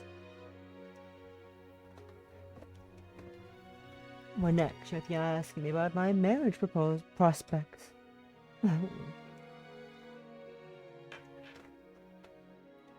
Do you have any marriage prospects? Not anymore. Not that I'm aware of, at least. I was never much of a prize, even when I was alive. But now that she has well and truly left the harbor. Magdalena's smile remained light, much like her pattering banter. But Meike thought it appeared somewhat strange. Now she was examining Magdalena in the morning light. Not that the morning was particularly bright. She could see how weary she looked. Magdalena's skin had been pale when Meike first met her, but now it seems not entirely dissimilar to Fallen's now. Magdalena was white enough to seem sickly, but her under eyes were dark and smudgy, by contrast, as though they'd been bruised. Was that from her own guilty conscience, or lack of sleep? Maybe. Meike thought. The two were intrinsically linked. It was too much of a coincidence, surely, that Meike had lost sleep fully last night. Perhaps. Let us talk no more of the subject of my love life. It's depressing to contents, and deader, I fear, the bandits I slew. What do you think of these roses?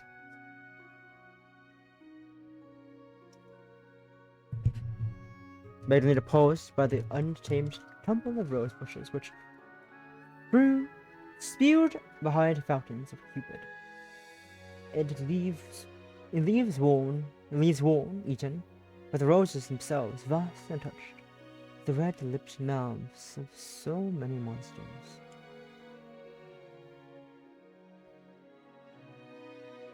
There might be something, I should think. Add a bit of color to the place at least. I think they must be the pride and joy of my little garden.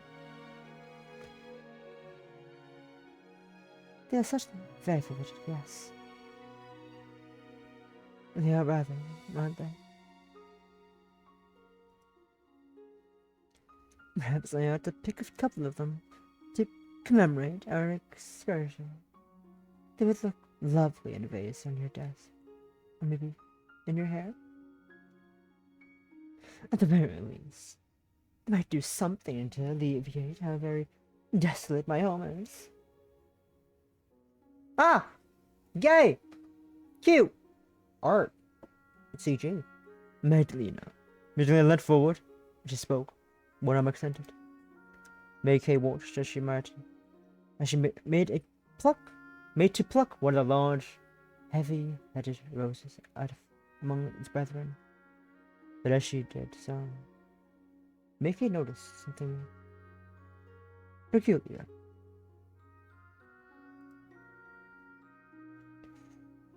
The ties which fastened Magdalena's sleeve had come undone. One of them had rolled down all the way to her elbow, exposing a good deal of her fair skin.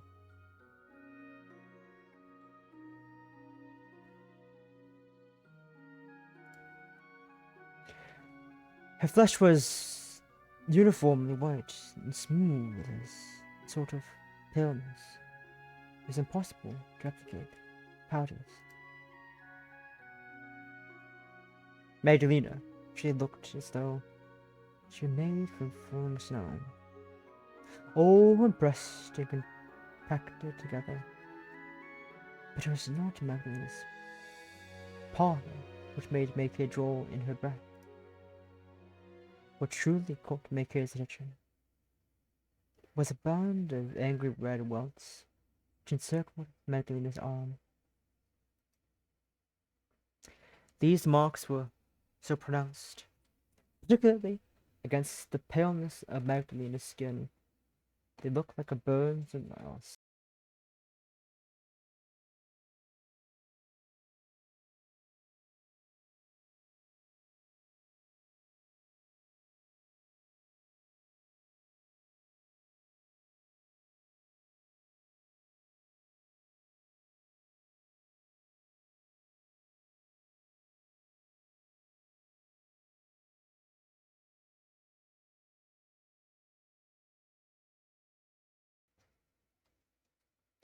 These marks were so pronounced, particularly against the paleness of Magdalena's skin. They felt like burns, or else. Meike's brow furrowed with newfound concern, not for herself, but for Magdalena.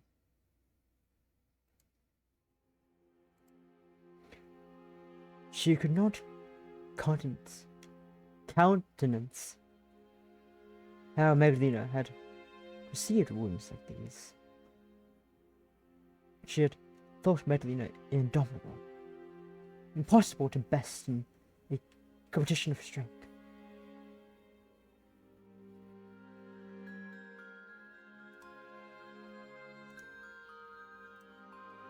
Surely, no human could have left such marks.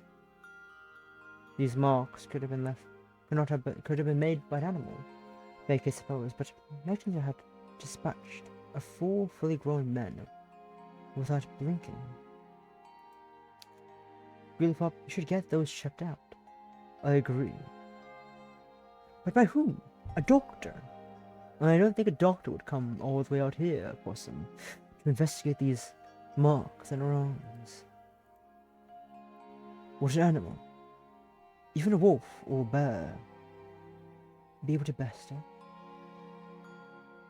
I mean, I could take her. In any event, the wounds do not look as though they have been inflicted by any great hulking creature with a maw full of sharp teeth. They didn't look like large enough.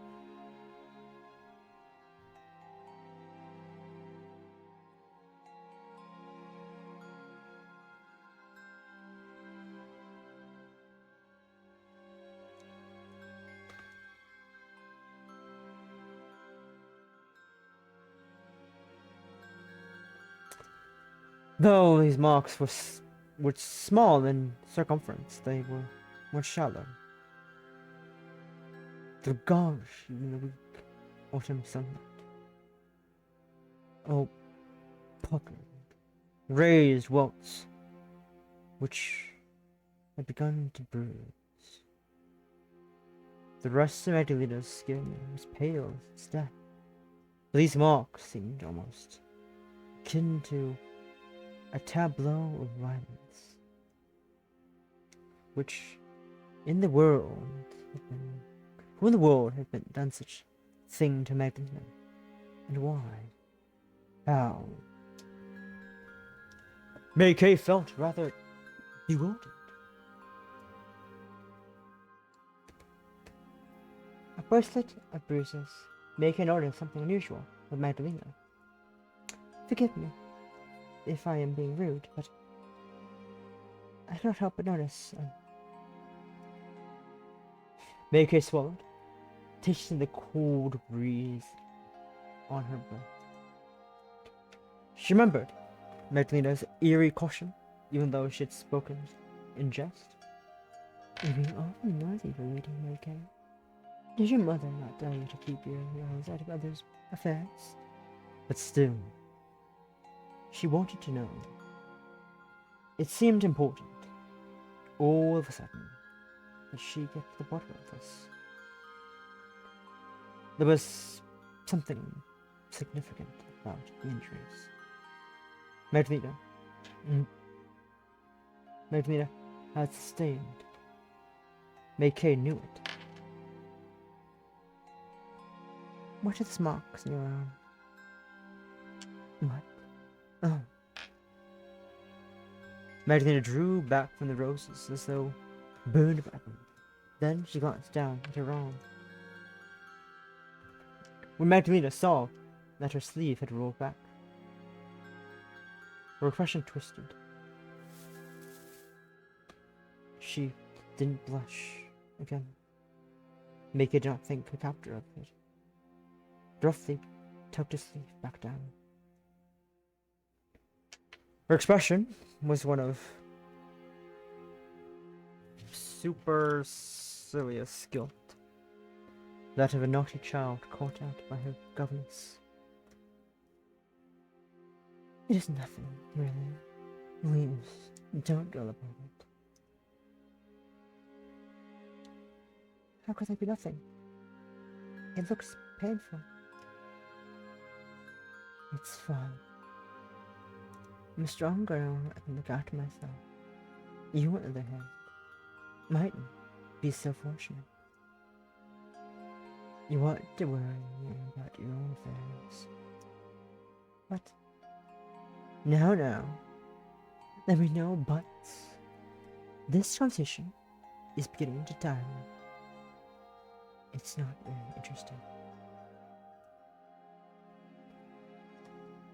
Let us be on our way. There is more of my garden to see after all. Meike seemed it would be impossible to talk Magdalena around. I capitulated, sighing, and looked at Magdalena and said, Fine. Let's do that then. That we shall. I have much more to show you. Do try to keep pace with me, my dear Meike, or I shall leave you behind. Then you might never find your way back to my home. Would you care to take my arm? To be on the safe side. That is very gallant of you, I'm sure, but I think I'll be fine. So you mean to spur my affections? Oh, my lady, how you want me. Magdalena's theatrics might once have been brought a smile at Meike's lips, but she felt too preoccupied with Magdalena's injuries to attempt anything approaching merriment.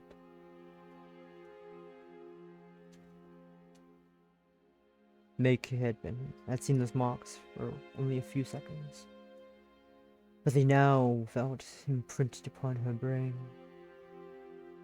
That was not a sight she would forget in a hurry.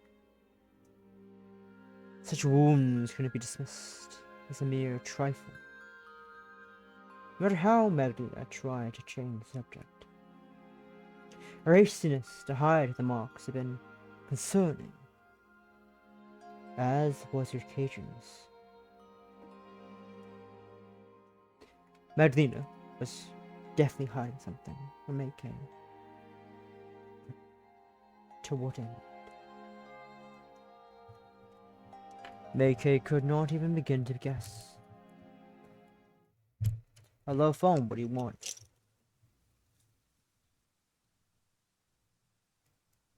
Huh?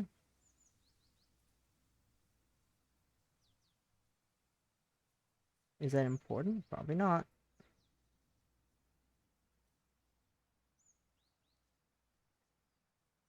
Huh?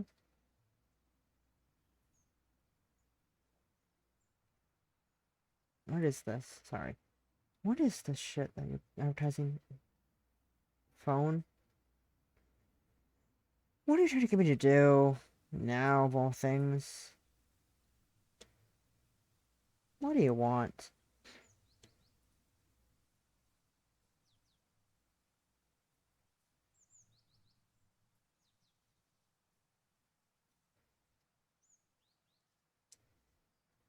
Okay, sorry. Phone being weird. Just yelling at me for about something that not interesting. I was confused though. But why it started why it started advertising this. Maid and Meike continue to promenade. Promenade. But Magdalena's expensive garden. Not speaking more than seems strictly necessary. Magdalene would pause at irregular intervals, so as to point out various interesting features of her companion, but otherwise remained silent. What he went on to her head prevent the wind from blowing her hat away. Eventually, however, Magdalena seemed tired of their aimless wandering. The sun had turned to grow darker. The sky had continued to grow darker as the minutes passed, and it soon began to rain. A faint patina of moisture, which fell from the grey clouds above. Wishing to take shelter before a storm could begin in earnest, Magdalena paused by a bench, particularly overgrown by tall grass, and took a seat. Meike sat at Magdalena's insistence, her parasol unfurled, and to protect the both of them from the continued rain, and looked at her companion with some concern.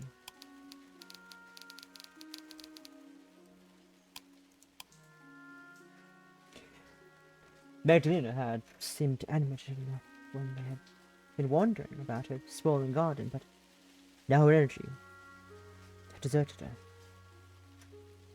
Her head drooped, her hat falling from it, while her silver hair spilled over her shoulders like moonbeams.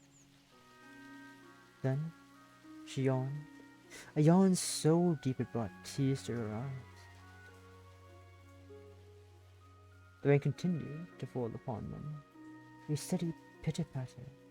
Magdalena wiped her eyes with the back of her arm. Goodness me. Magdalena glanced at Meike, abashed, but unblushing, her skin the color of alabaster.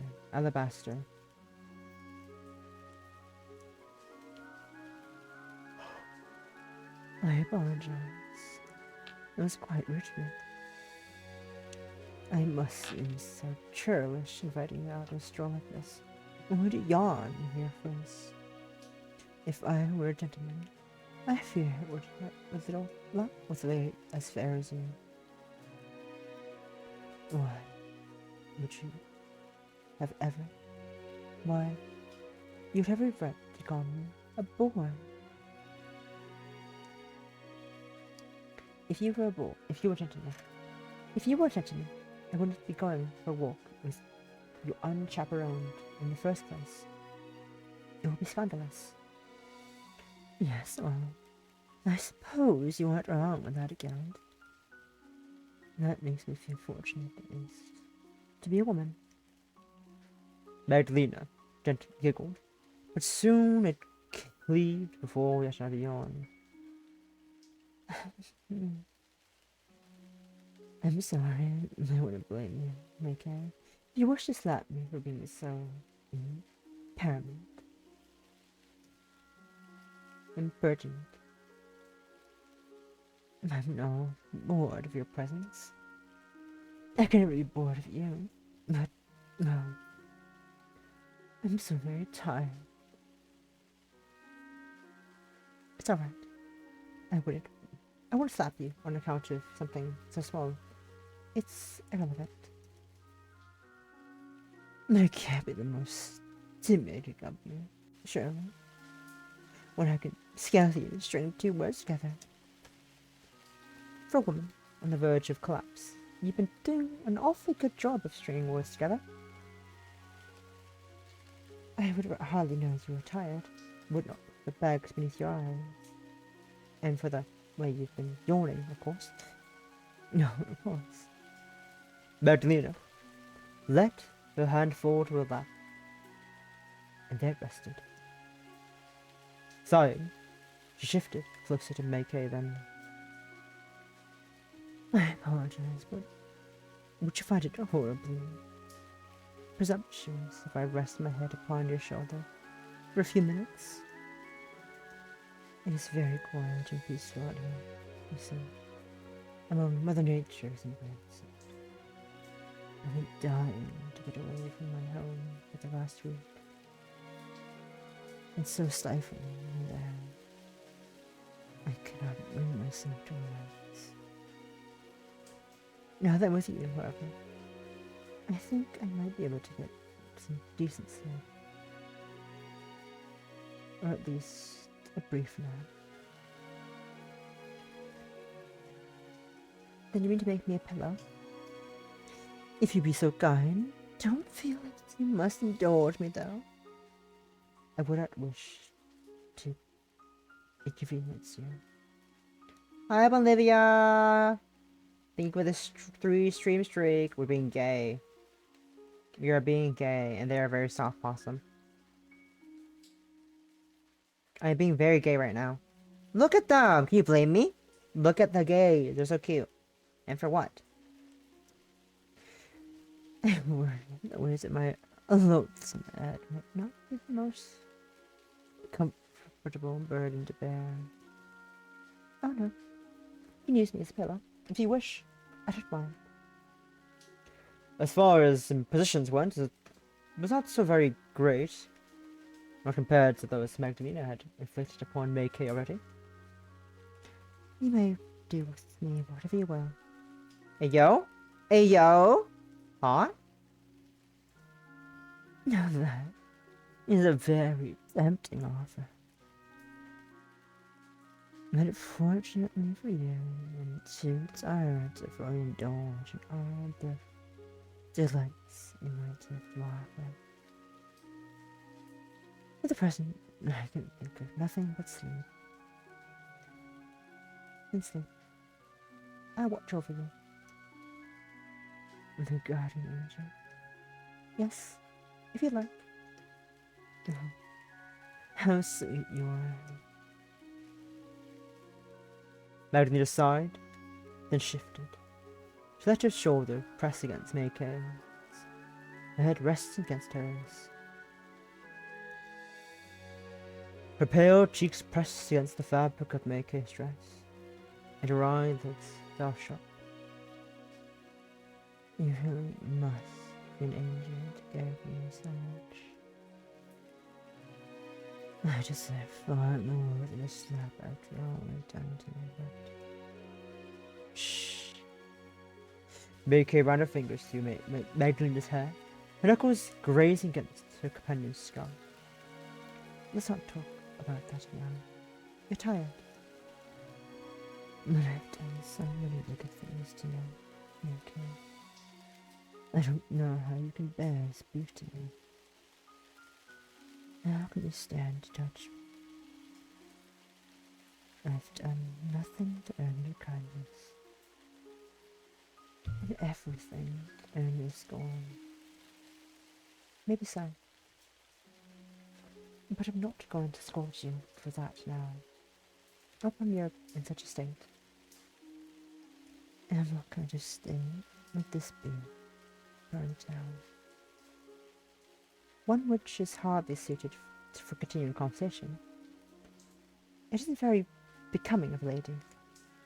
Please rest. Is that not what you wanted? Yes. I suppose. I have wanted to rest for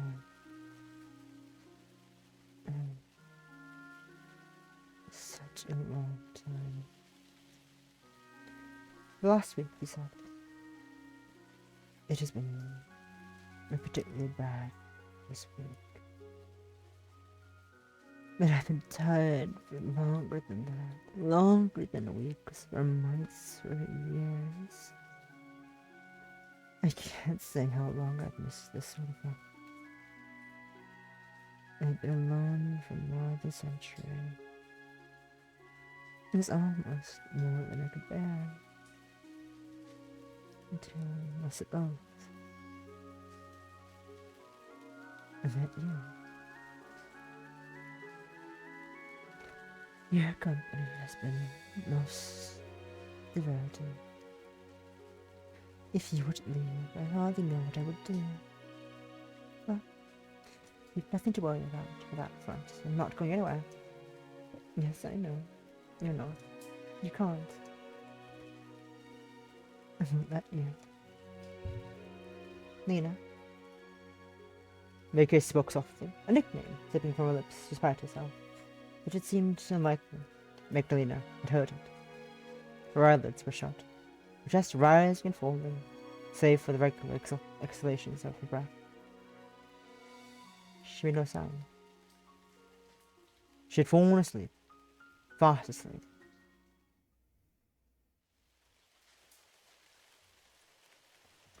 Magdalena slept upon Meike's shoulder, undisturbed, heedless to the cold breeze which caressed her cheeks and the rain which continued to fall. Her pale skin remained cold and yielding during her slumber, and her cheeks refused to pinken at the wind's behest. All the while, as she slept, Meike watched her. Her fingers curled about the handle of her parasol. As they sat there, their bodies pressed close. Meike found herself wishing they could stay as they were. Time slowly was stopping. For good. Time did not stop, rather. And Magdalena eventually woke soon, some half an hour hence. She did not speak of what had happened after drawing away from Meike, but she did suggest, after stretching, that they returned to her home. The delight of her garden had been exhausting, and it was still raining. Magdalena had not wanted to remain outdoors when the weather was so foul. Meike had no words of complaint to offer, so she and Magdalena rose. Katie rose. Magdalena put her hat upon her head anew. The two once again entered her vast, dilapidated home. Here we are, home sweet home. Magdalena announced this to the cavernous room full of decades worth of undisturbed dust, then wrinkled her nose.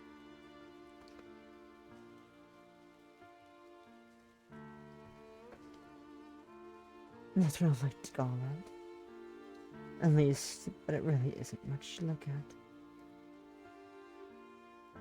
I am always struck when I see this place in the sun's light by how run down this place is. It's a wonder I haven't contracted a cough, having lived here for so long. I suppose if me vampires are hardly a sort thing. Or hardy sort thing. I do worry about me. The dust isn't irritating your eyes, is it? I'll be fine. Meike reassured Magdalena, though, in all honesty, her eyes were beginning to water. The air smelled foetid, and each inhalation made her nostrils, not to mention the back of her throat, tingle. She could taste the dust on her tongue, so thick it turned her stomach. She'd almost begun to acquaint herself with the regular decay, the general decay at Magdalena's home, having lived among it for so long, but the few hours she had spent outdoors had undone all her familiarity with the surroundings. Magdalena's abode felt strange and uninhabitable once more. In part, Meike supposed, because it was. Humans weren't supposed to live like this, in unloved homes, choked with old age and their own neglect. But Magdalena wasn't a human. Human needs not apply to her. Not when her own desires were so very unusual. Meike had learned during her walk that Magdalena did not need to sleep, however. Did need to sleep, however. A fact which made her seem more personal. In some way, she mightn't have been so very dissimilar to a human after all. So, are you feeling alright? Your face is very pale. My face is always pale. Because of the tear, no blood from my own, Not like you.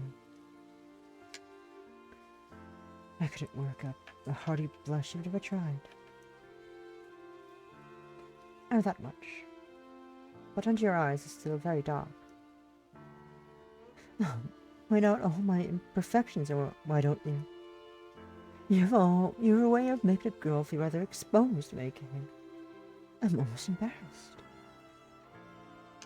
I didn't mean to embarrass you. I was only concerned. I know. You really are too nice, sweetheart. I doubt any other woman would care for the welfare of their captors half so much. But you are not, as I've since gathered, a typical woman. That you would risk your own life for your maid is remarkable in and of itself. Not so special, really. I disagree. I've lived a very long time. I don't believe I've met anyone quite like you before. Not that I've been in the habit of receiving guests during the last century, I suppose. I doubt my compliments are worth all that much given my limited frame of reference. You may disregard them if you like. But I mean what I said.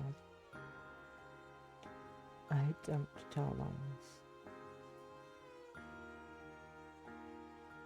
Why then, Medlina, Meike longed to ask, why did you not tell me about the marks on your arm? Why did you say it was nothing, when it was clearly something? What are you hiding? Meike stared at Magdalena, but found no immediate answer to her questions. It seemed that Magdalena's wounds would remain a mystery. Would Magdalena ever trust her not to be fully honest? Would Meike succumb to bloodlust before that happened? That was an unpleasant thought. It was in a dire mood that Meike crossed the entrance hall, footsteps echoing, and ascended the stairs. All of a sudden, she too got awfully exhausted. Meike took the stairs slowly. Magdalena close by. She gave the banister a wide berth, where they were so covered with dust. Instead, kept her arms straight, hanging at her side like a soldier's. The garden grand staircase had so many steps, an unnecessary number, or so it seemed to Meike. There was no small difficulty navigating them. Meike continued on, determined, placing one foot after another. She felt unsettled. Magdalena, sensing Meike's exhaustion, surveyed her with some concern. And you asked me whether I was alright. You seem positively dead on your feet. Are you sure you would not care for my assistance now, my lady? I'll be fine. Meike said vaguely, as Magdalena proffered her arm. But this time, Magdalena refused to take no for an answer. No, don't give me that. Why are we slipping and tumbling to the ground? Not down a staircase like this. Why, you would break your neck. It'd be a quick way to go, if nothing else. Let's not be macabre about it. Okay. It doesn't suit me. Would you rather I smile? That was what Meike's mother had always demanded of her. That would be asking too much, I fear. But I'd rather see you all in one piece, yes. A vampire, you're awfully considerate. I've got to take care of my guest, haven't I? Or your prey. These two states are not mutually exclusive. Magdalena spoke lightly. Meike thought you could see a flicker of hurt passing across Magdalena's eyes.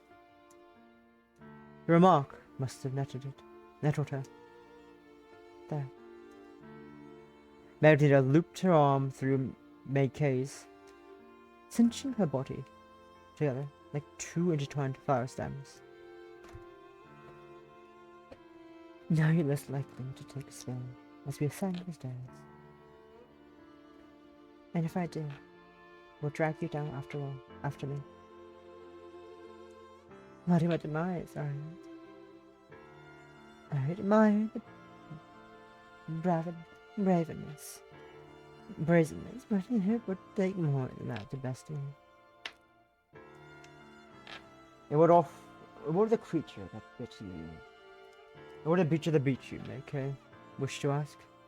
Did that best you?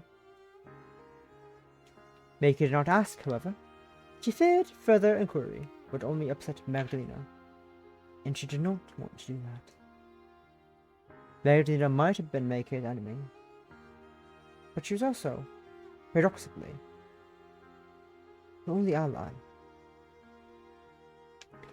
Meike had wanted to believe, still wanted to believe, in fact, that Magdalena cared for her. But her caring seems a fleeting sort of thing, something which could be discarded when she acquired small blood, which she would. Meike turned these thoughts over in her head, more slowly ascending the stairs, her arm intertwined with Magdalena's. Oh.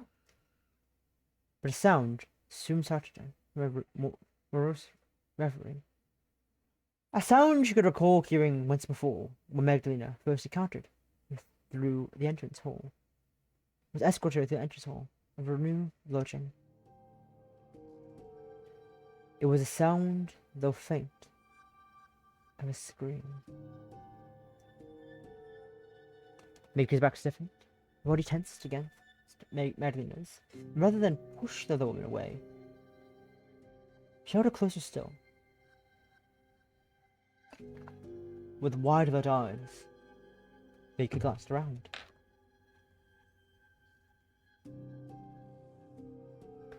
Magdalena had attributed these noises to the wind when Meike had first heard them. But now Meike knew, had always known, in fact, that this was a lie. The wind could not make noises such as these. In any event, though it was a cold day, it was not blustering enough to procure such sounds. They must have been emitted from a person's throat. Though that horror, what horrors this presence must have endured, a scream like that remained a mystery. Magdalena? Meike looked at Magdalena anxiously, her eyes wide with curious fear. What is that sound? Magdalena, for her part, looked almost fearful at Meike, as Meike was, though this was no surprise presented upon her countenance, but Meike could see that she was gritting her teeth. Had Magdalena any blood in her body? surely would have abandoned her upon hearing those screams. That sound is... Don't say something. It's not nothing. I just heard it again. Whoever's making those sounds must be in a lot of pain. Or else they must be very distressed. And whoever said that it was a person who was making those sounds, it must be. I can't think of what else would scream so fitfully. But no, I don't believe that it was the wind. Do you have much more prisoners locked away in this castle that you're not telling me about? Believe me, Meike, you'd be far happier believing it to be the wind. No good will come from prying into these affairs. I want to know. I know you want to know. That's the problem with you. You want to know everything. I'm sorry, but I must keep some of my own secrets. I've been alive for over a century, and I have had an ample amount of time to cure them. I doubt I'm alone in this. I'm sure you have some subjects that you do not wish to speak of either. Magdalena's red-eyed gaze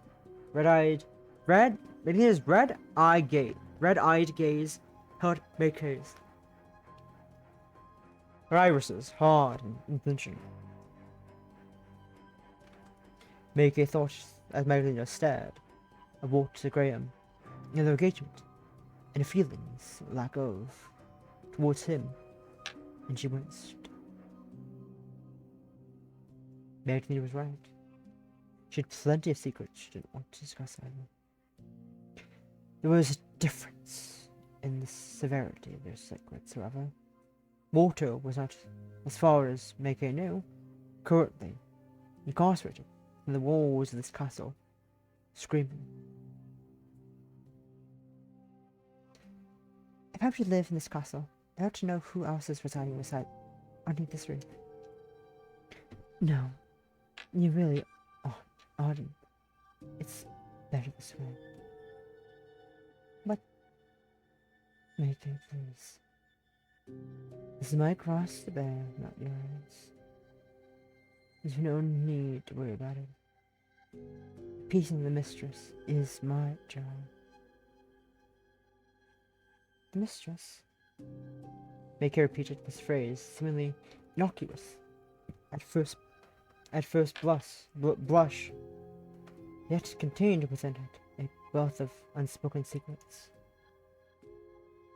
So there was someone else residing in Magdalena's abode after all. Somebody Magdalena referred to as her mistress. That must mean that this mysterious person, this mysterious woman, had some degree of authority over Magdalena. What, though, could be more powerful than a vampire? Who was this mistress, and why had Meike never met her? Why was she screaming so, as though she was being tortured? What is going on, Magdalena? That is not such a complex question, at least. Magdalena smiled, but it was an ill-fitting smile which hung awkwardly on her lips, like a dress which had been taken in to the waist 2 inches too many. She must be hungry. She's awfully insistent like that. I was hoping to put this off, but it seems I'll have to take more of your blood tonight, after all. I had wanted to give you a brief reprieve from your duties, but it's not to be. I have duties of my own to attend to, after all. And my mistress can be very exacting indeed. Meike sat upon the edge of her bed. Bed later that night. One arm extended, and Magdalena best. This was the same arm she extended to Magdalena the night prior, split with a thin scar, the garish piece of twine. Magdalena's fingers curled about the underside of Meike's arm to better hold it steady. In her free hand, the one she was not occupied with, Meike, Magdalena had held a knife, the blade sharp and silver, even in the wind, whispering moonlight, which spilled through Meike's drawn curtains. Just hold still. There's a good girl. I'll not take more blood than is needed. I can promise you that much. This will be all over in an instant. Meike knew Magdalena meant well, but part of her wished that her captor's fingers would slip, would nick a major artery, which would douse her skirts and her sheets bright red. What? What's wrong, Possum? Not a fan? Not a fan? What? What's wrong? Magdalena's motions were well practiced, however, just as they had been at the night before. Her gloved fingers did not wobble, though her resolve might have, as she introduced the blade instead of Meike's arm. Meike shivered to feel the cold steel pressed against her flesh. Magdalena had not cut, not yet at least. But she could feel the edge of the blade and knew the pain it was promised. She'd endured that pain once before already. Even that had not been enough. The anticipation was unnerving. Meike began to shiver. If you want to do it, can you please hurry? I cannot stand the waiting. My apologies. I had hoped to prepare you for it. I suppose pain is not something you can really prepare for. Not even if they have their fair warning. I have been hardy at men, and you quiet my feelings. Though I never cared to be half so gentle with them. I don't much want to do this myself, but...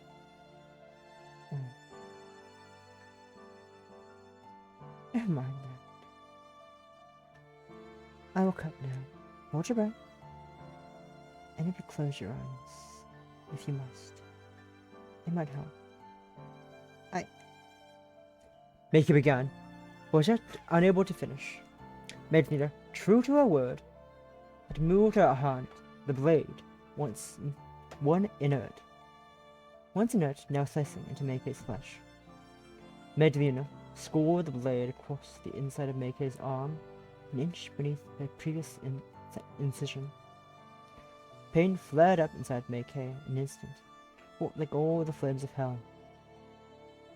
Unfortunately for Meike, however, the incision was made quickly and cleanly.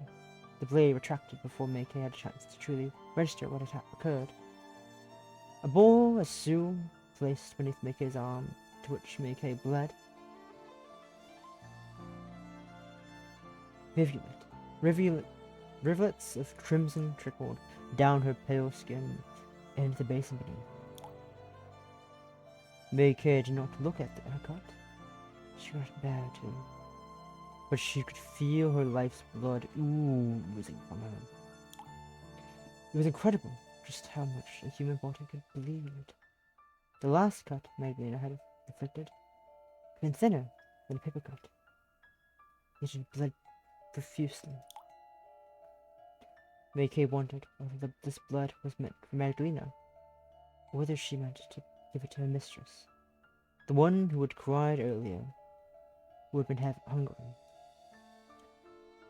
That must have been where Meike's blood had gone last night. Meike thought it odd Madeleine had not partaken in the blood in a more direct manner. What was the point in possessing those sharp incisors if one did not use them? By this time, Meike felt as though she had bled for an intermittent time. Her thoughts were beginning to slow, to become muddled. Her arms stung, and she felt sick. She did not want to look at this slick, sleek crimson which dotted her skin, nor Magdalene's pale, pinched face. She was afraid that Magdalena would look just as upset, if not more so than she did herself. And Meike couldn't bear that. She did not want to pity Magdalena now, not when she felt so enervated.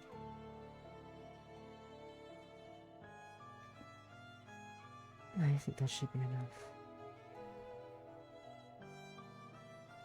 Meike heard a soft thud as offertory bowl was set aside. Then she felt something soft and wet dab at the inside of her arm, against this cut which still continued to bleed. Magdalena must have been wiping her cut clean with a kerchief. Finally, Meike chanced to crack her eyes open. Her eyelashes fluttering, she surveyed Magdalena.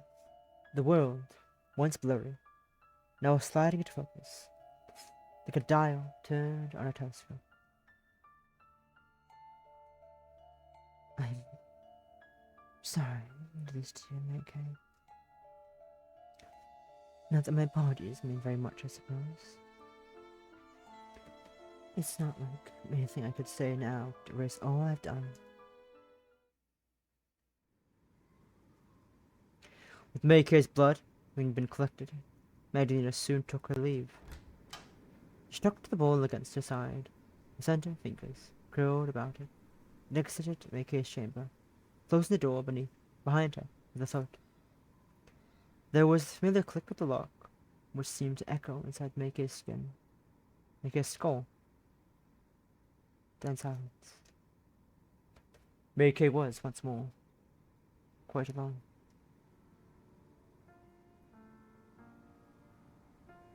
Left weary after the day's events, and the inside of her arm still stung through stinging, Meike lay down upon her bed, looked at the ceiling. A yawn forced its way from her parted lips, and her eyelids began to droop. Before she allowed sleep to claim her, however, she felt her thoughts turn to Magdalena.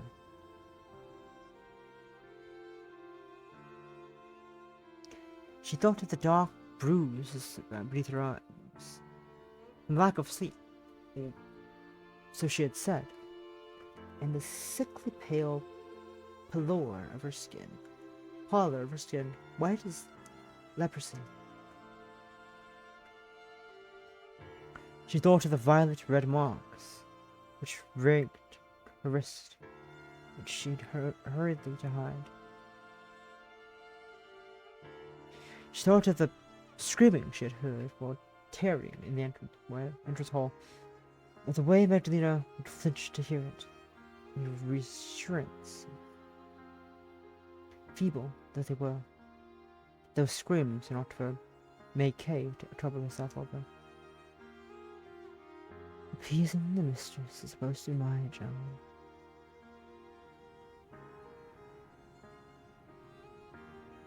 Who was this mysterious mistress of whom Magdalena spoke?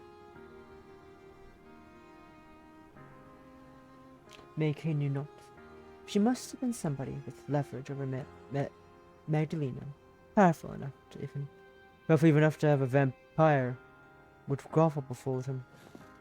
Meike turned over to in her bed, the wooden bed frame creaking in protest and trembling. At least now, it's safe for certain that she and Magdalena weren't alone in this castle. There was another person sequestered away in one of the other many rooms. Meike had never been before. Magdalena's mysterious mistress.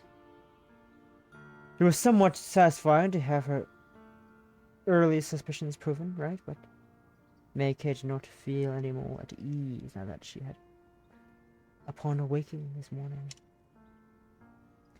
If anything, it was the exact opposite. How awful must Magdalena's mistress be if even Magdalena was afraid of her? Meike hardly dared to imagine it. If she allowed her imagination to run riot, as the roses in Magdalena's garden did, she feared she might never be able to leave again. Dust and Decay. Read the second act. Act 3. The World in Monochrome.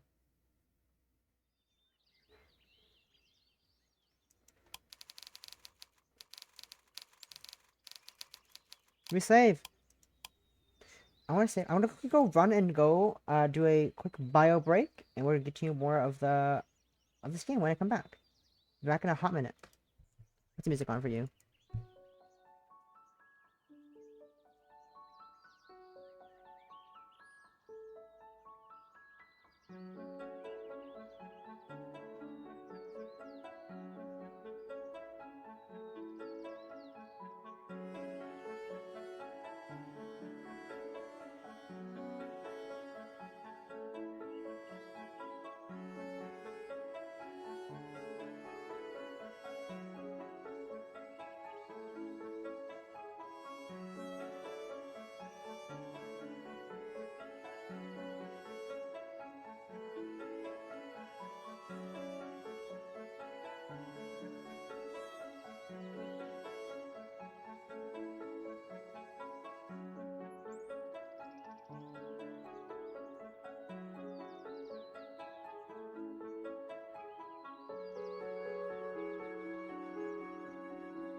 I have returned.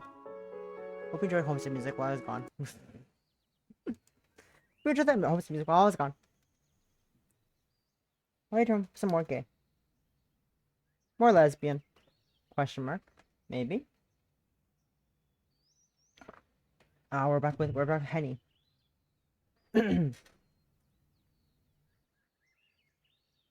Happy return. Yes. Thank you for the stretch, possum. And hydrate.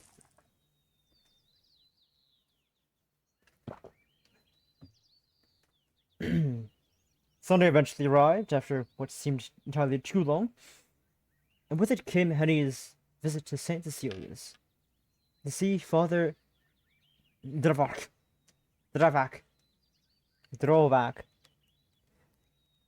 Eager to accompany Henny to this excursion, strolling beside her with a defiant spring at her step. St. Cecilia's wasn't so far away from Walter Graham's home, and the two women made it to church, some impressive stone edifice in good time. Once inside the building, both Agnes and Hetty took a seat upon pews to wait patiently for the sermon to begin.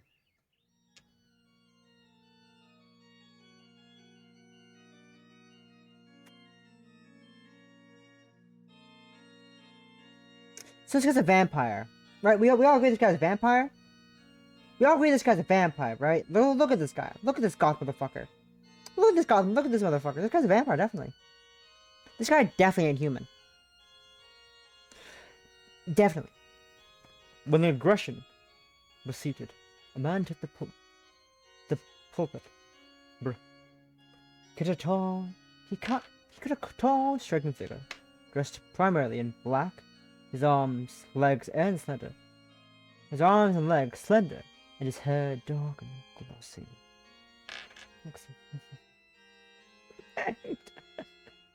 Motherfucker got cross earrings, black lipstick. Motherfucker, the closet's made of glass. I'm joking, that makes no sense here. Even from the distance, you could tell he was a young man, cheekbones high, his face devoid of wrinkles. He wasn't sure how old she could place him, exactly, but she didn't think him to be much more than 25. Curious, she glanced at Magnus and murmured, "Is that Father Jeffrock?" "Yes, that's right." "Oh, I'm just glad he's here. I was worried he mightn't be. Then our trip would be for nothing. This is quite the relief. It's too early to ask him any questions. Wait until the sermon's over. He has such a way with words. Those sermons are never a bit dull. So I'm sure you'll enjoy it." Distrustfully, and he glanced back at Father Trevrock. "Look at this fucking fit. This is a vampire fit. Nonetheless, no fucking priest would wear this much red and wear with this fit. Look at that fucking dumbass fit. It's dumb." Distrustfully, and he glanced back at Father Trevrock. I don't know how to pronounce his name. She was in too anxious a state to think overly much about anything save rescuing Meike. During herself seemed a foreign concept to the young Maid, ever since she had fled from Magdalena's home. There would be time enough for fun later. It was doubtful that the priest would be able to aid her as Agnes claimed. She had thought that he would be old. Truly capable men. Sorts self-made business owners like Walter Graham, quoted, while smoking cigars in their studies, often seemed to be in their 50s or 60s with domed foreheads or arched brows. They're bold, I'm saying. And he knew a little about capable men, but she knew this, having seen the placid busts of Seneca and Aristotle upon Walter's desk. Father Durac,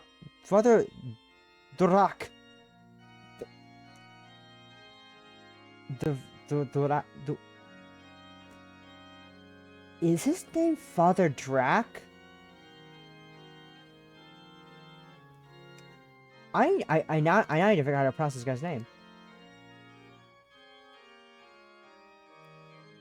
Durac. Pronunciation. Dvorak. Dovrak. Dvorak? Dvorak. Oh my god, I'm fucking idiot. It's Dvorak. That makes a lot more sense. Dvorak. Dvorak. Kinda. You know, I can't read any words that are not in English. I can't read English words. So, Dvorak, trying to... I guess I could have probably, if I actually spent a decent amount of time staring at his name, maybe I could have figured it out. Anyways, Father Dvorak seems little more than a boy compared to these ancient philosophers. But this was not enough to make Henny discard his potential help outright. Cautiously, inquired by what intrigued by what the father might have what to say, and sat upon the pew to listen. She sat in silence as Father Dvorak spoke, and as he did so, Henny felt his voice wash over her. It was, after all, as Agnes had said. The Dvorak voice was a sonorous one, which seemed to fill the church despite not being overly loud, sweet as milk and honey, and just as enticing.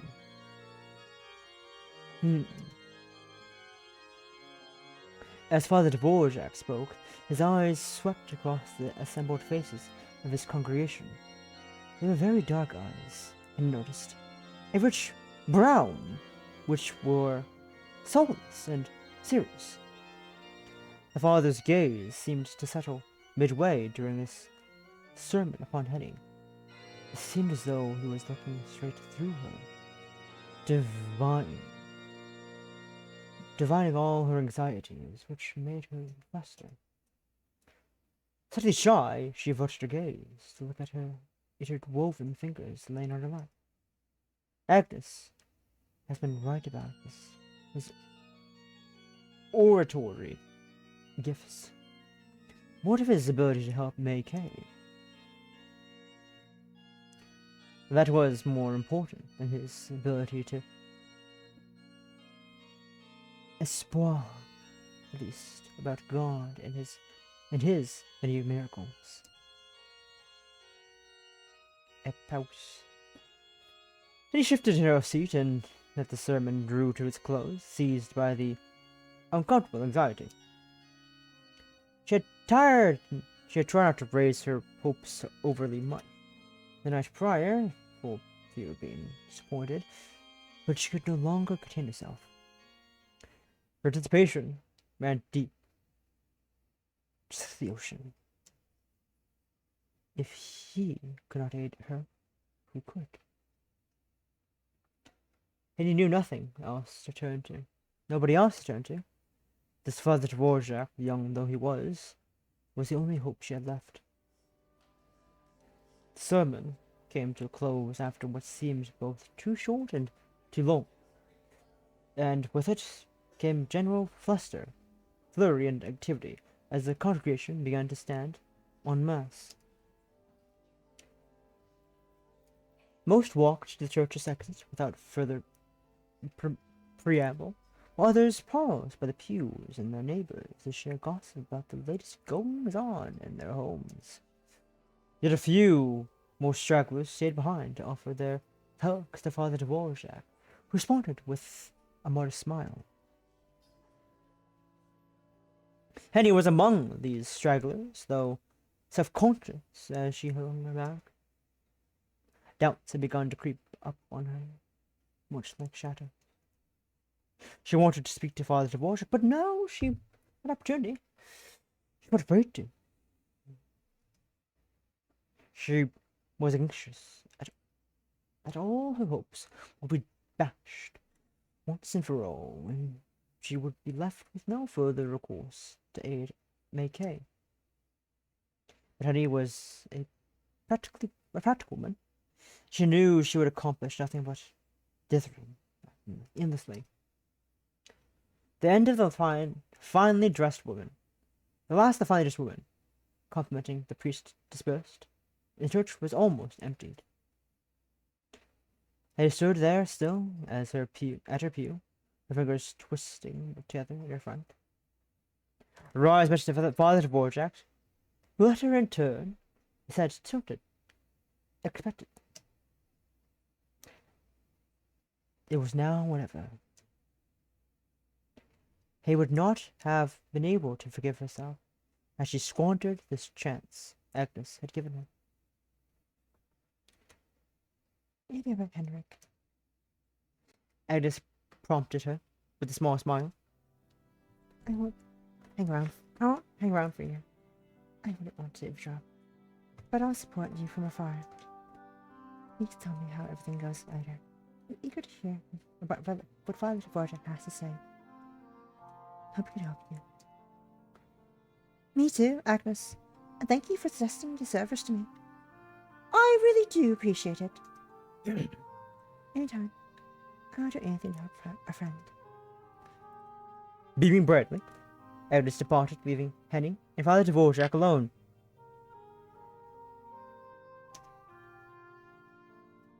And there she goes. Henny inhaled, stealing her nerves, and took a step further. The sound of her footsteps against St. Cecilia's stone floor sounded improbably loud, and her breath caught in her throat. Father Dvorak, had he addressed the man once she was a few paces away from him, both hands clasped at her front? Yes. Father Dvorak responded, in turn. His brown eyes softened as he saw Henny approach. Is there anything you'd like to ask me? I'm always open for dispensing of advice, particularly if it's a serious issue, which it seems to be. Your expression is awfully grim. No. Oh, is it? I didn't know. I'm sorry. I'm sorry for intruding. I've never been to this parish before, and we never met. You're not under any obligation to help me, but... No, that isn't true. Gently, the father reprimanded Henny, his cheeks dimpling with his boyish smile. As a priest, it's my duty to help everybody, regardless of where they might have come from. Your birthplaces have no relevance at all to me.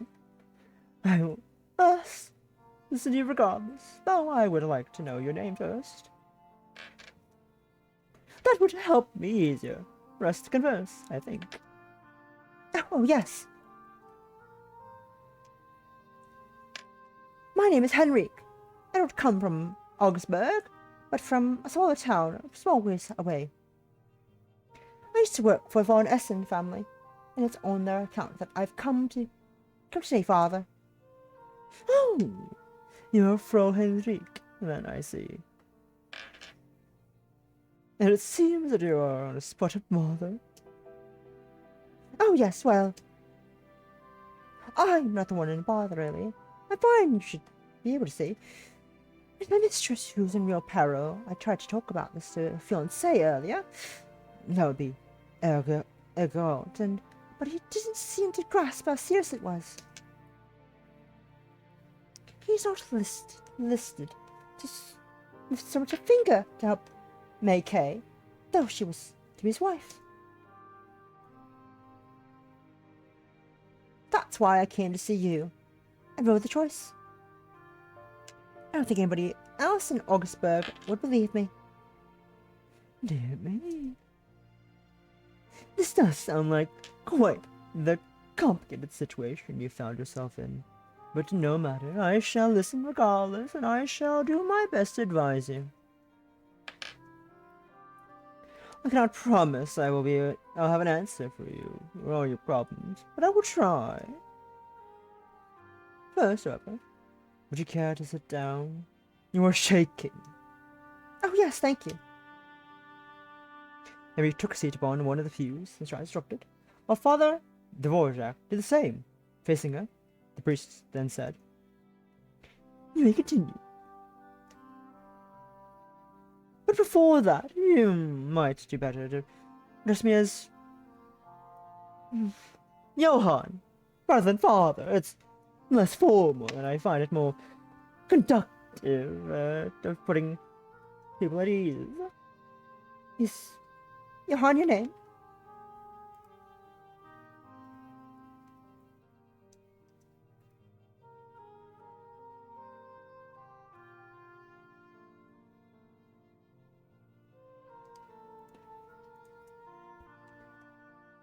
Father Dvorak, Johann rather, nodded. It's easier to know. I want people to get their tongue around than Dvorak. I know some people have trouble with it. Don't call me out, game. Don't call me out. Rude.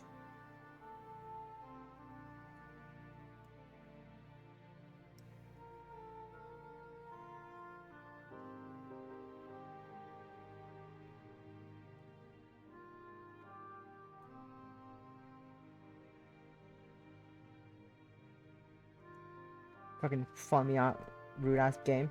Sorry. Right. Thank you for. I mean, Johann. We got Johann correct. What I want to talk about might sound ridiculous, but believe me, it's not a tall tale. I wouldn't have come here on a day of the Lord if it was. I don't hold with wasting people's time, no matter how Ergarok might think. Everything I'm about to tell you is the truth. Honest to God. I swear it. I swear to it even in the house of the Lord. Literally, we're in it right now. I saw it all with my own two eyes. My mistress, my Meike, she's been abducted by a vampire. Silence fell following Henry's improbable, unbelievable exclamation. Silence seemed to weigh thick inside St. Cecilia's, and thicker than the stone columns which supported its vaulting ceiling. Hetty stared at her intertwined fingers, which rested upon her lap, unable to meet Johann's gaze. She was afraid if she lifted her head, she would see upon his youthful face the same derision in which Walter had regarded her in her study. If she saw scorn in Johann's gaze, she feared all her hopes would wither and die. It was at Henny's immense relief, therefore, that when Johann did break the silence, it was at admonishment. He sounded bemused more than anything when he said, "A vampire, you say?" "Yes, that's right. The vampire that lived in the forest, Father. Johann.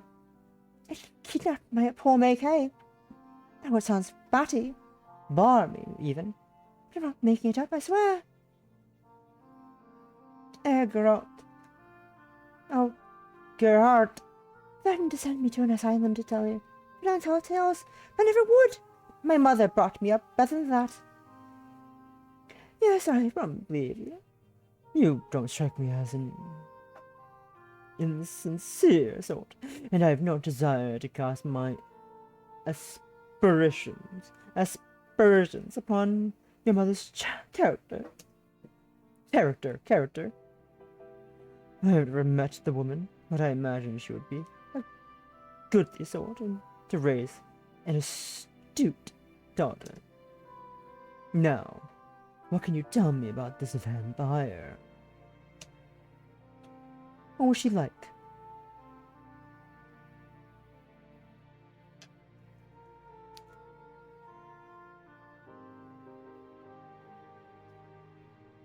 Okay, mind. What was she like? When did all this happen? And how did you and your unfortunate mistress meet her? Oh, father. And he was so relieved at Johann's lack of judgment that she could have cried in relief. Tears did begin to string in her eyes as she was so very touched, but she wiped them hastily away. Johann did not seem to think her in immediate incarceration. That might change if she began to sob like a hysterical wench. This was with an immense amount of self-control that Henny inhaled, then launched into her tale. Why am I moving so much while talking right now? I don't fucking know. She told Johann about her journey through the forest with the von Essen family, and how their carriage had been attacked by bandits. She told him of Lord and Lady von Essen, untimely demise, and how she had been able to rescue Meike before the bandits could finish her off, too. Told Johann how she had run through the forest to Meike in tow, and the fog swirled about them, chilling her ankles and sticking her skirts to her legs. She told him that Meike had fallen and knocked herself unconscious, and she had feared that this would be the gunfall, and would have run anyway without her mistress, and he had tarried while the bandits approached, fearing the worst. She had expected to be disposed of quickly, with a knife, with a rib, with the healing blow not to come. A strange, willowy woman, Magdalena, and he now knew her as, had stepped forth from the fog, which swirled around her, and she should quickly soon dispatch those brigands. Her strength had stripped that of an older woman, as she had speed. At her speed, she had decapitated 3 men, then faced down the 4th, all without pausing. The sheer shock of this had warmed Henny. She herself shortly passed out. Upon waking, she had found herself in the cell alongside Meike, and that was when she was reintroduced to her savior, and also her captor, their tormentor. Johanna listened to all of this quietly, and once Henny had finished with her address set back, his expression inscrutable. That does sound like quite the alarming turn of events. I don't blame you for being so very shaken. It is admirable that you were able to recount what occurred to you in such a lucid manner. I commend you, your dedication to your mistress, and your desire to aid her. The pair of you must be awfully close. Yes, we are. Meike is my dearest friend. I've known her since we were both little, and she means the world to me. She's much more than my mistress.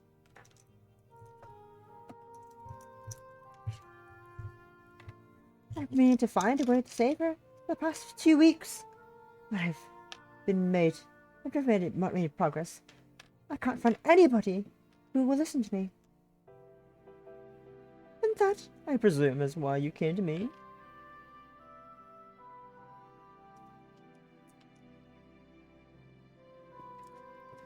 It is, yes. I was told that she would listen to any problem, no matter what it might be. But if I'm being honest, I'm not sure how you can help. I saw what the monster is capable of. She's an ordinary human. She got down 3 fully grown men in only a handful of seconds. It does sound unbelievable. You are correct. But you've no need to fret about that. I have no qualms of believing that strange, powerful beings might exist, well hidden in the shadows that you have borne witness to. Then you don't think I'm lying? If I did, I would surely be happier man. But no, I do not. I can believe your words readily.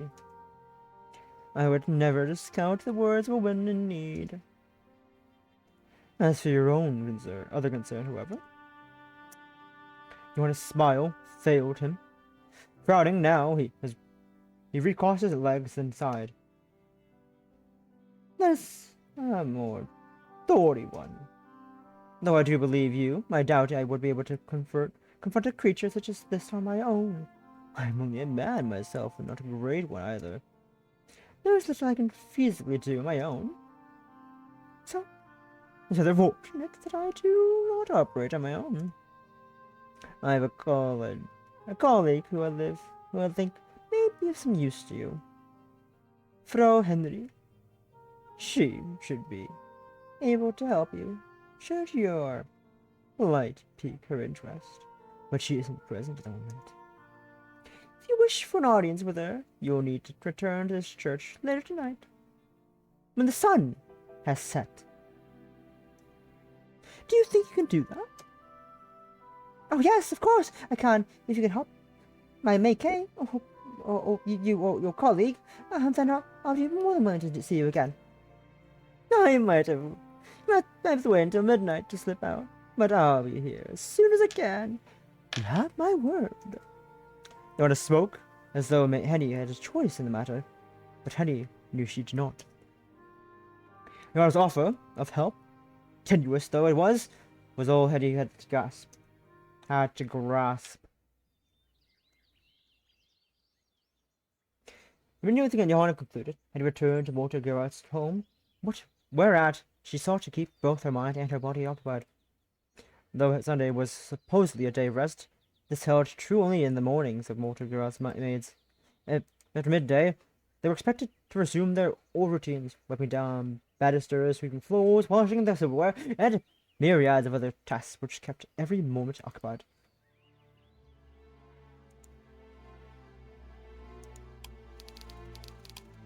And with that, I think that's a good place to end it for today. I'm sure I want to quit. Yes, I'm sure I want to quit. Thank you very much. That feels like a good place to end it. With a very, very, interesting proposal for help by Johanna, Dvorak, and his female acquaintance that is totally human and wants to meet us after the sun has set in a church.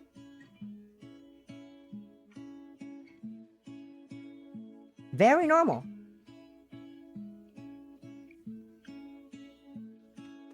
Very, very normal indeed, surely. Totally. But with that, let's see who's live. We have the usual, of course, but anyone else live besides the usual? Oh, someone's being gay. What person is a legend? Oh, my song being gay. They're done being gay. My Twitch lied to me. My phone lied to me saying that someone's being gay. They're not being gay. In fact, there's no one being gay. Unless there is. It says there's 2 viewers, but there's no one being gay at the same time. Phone. Why do you lie to me? Oh, but there's 2 people. Somewhere being gay.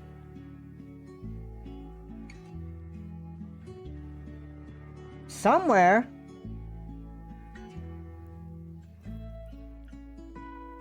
Wherever it is, they aren't live.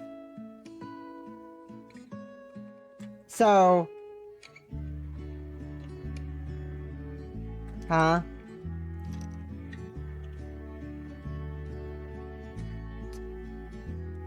But I guess we could go check on the usual, who is in fact playing once again, as usual, playing more Void Stranger.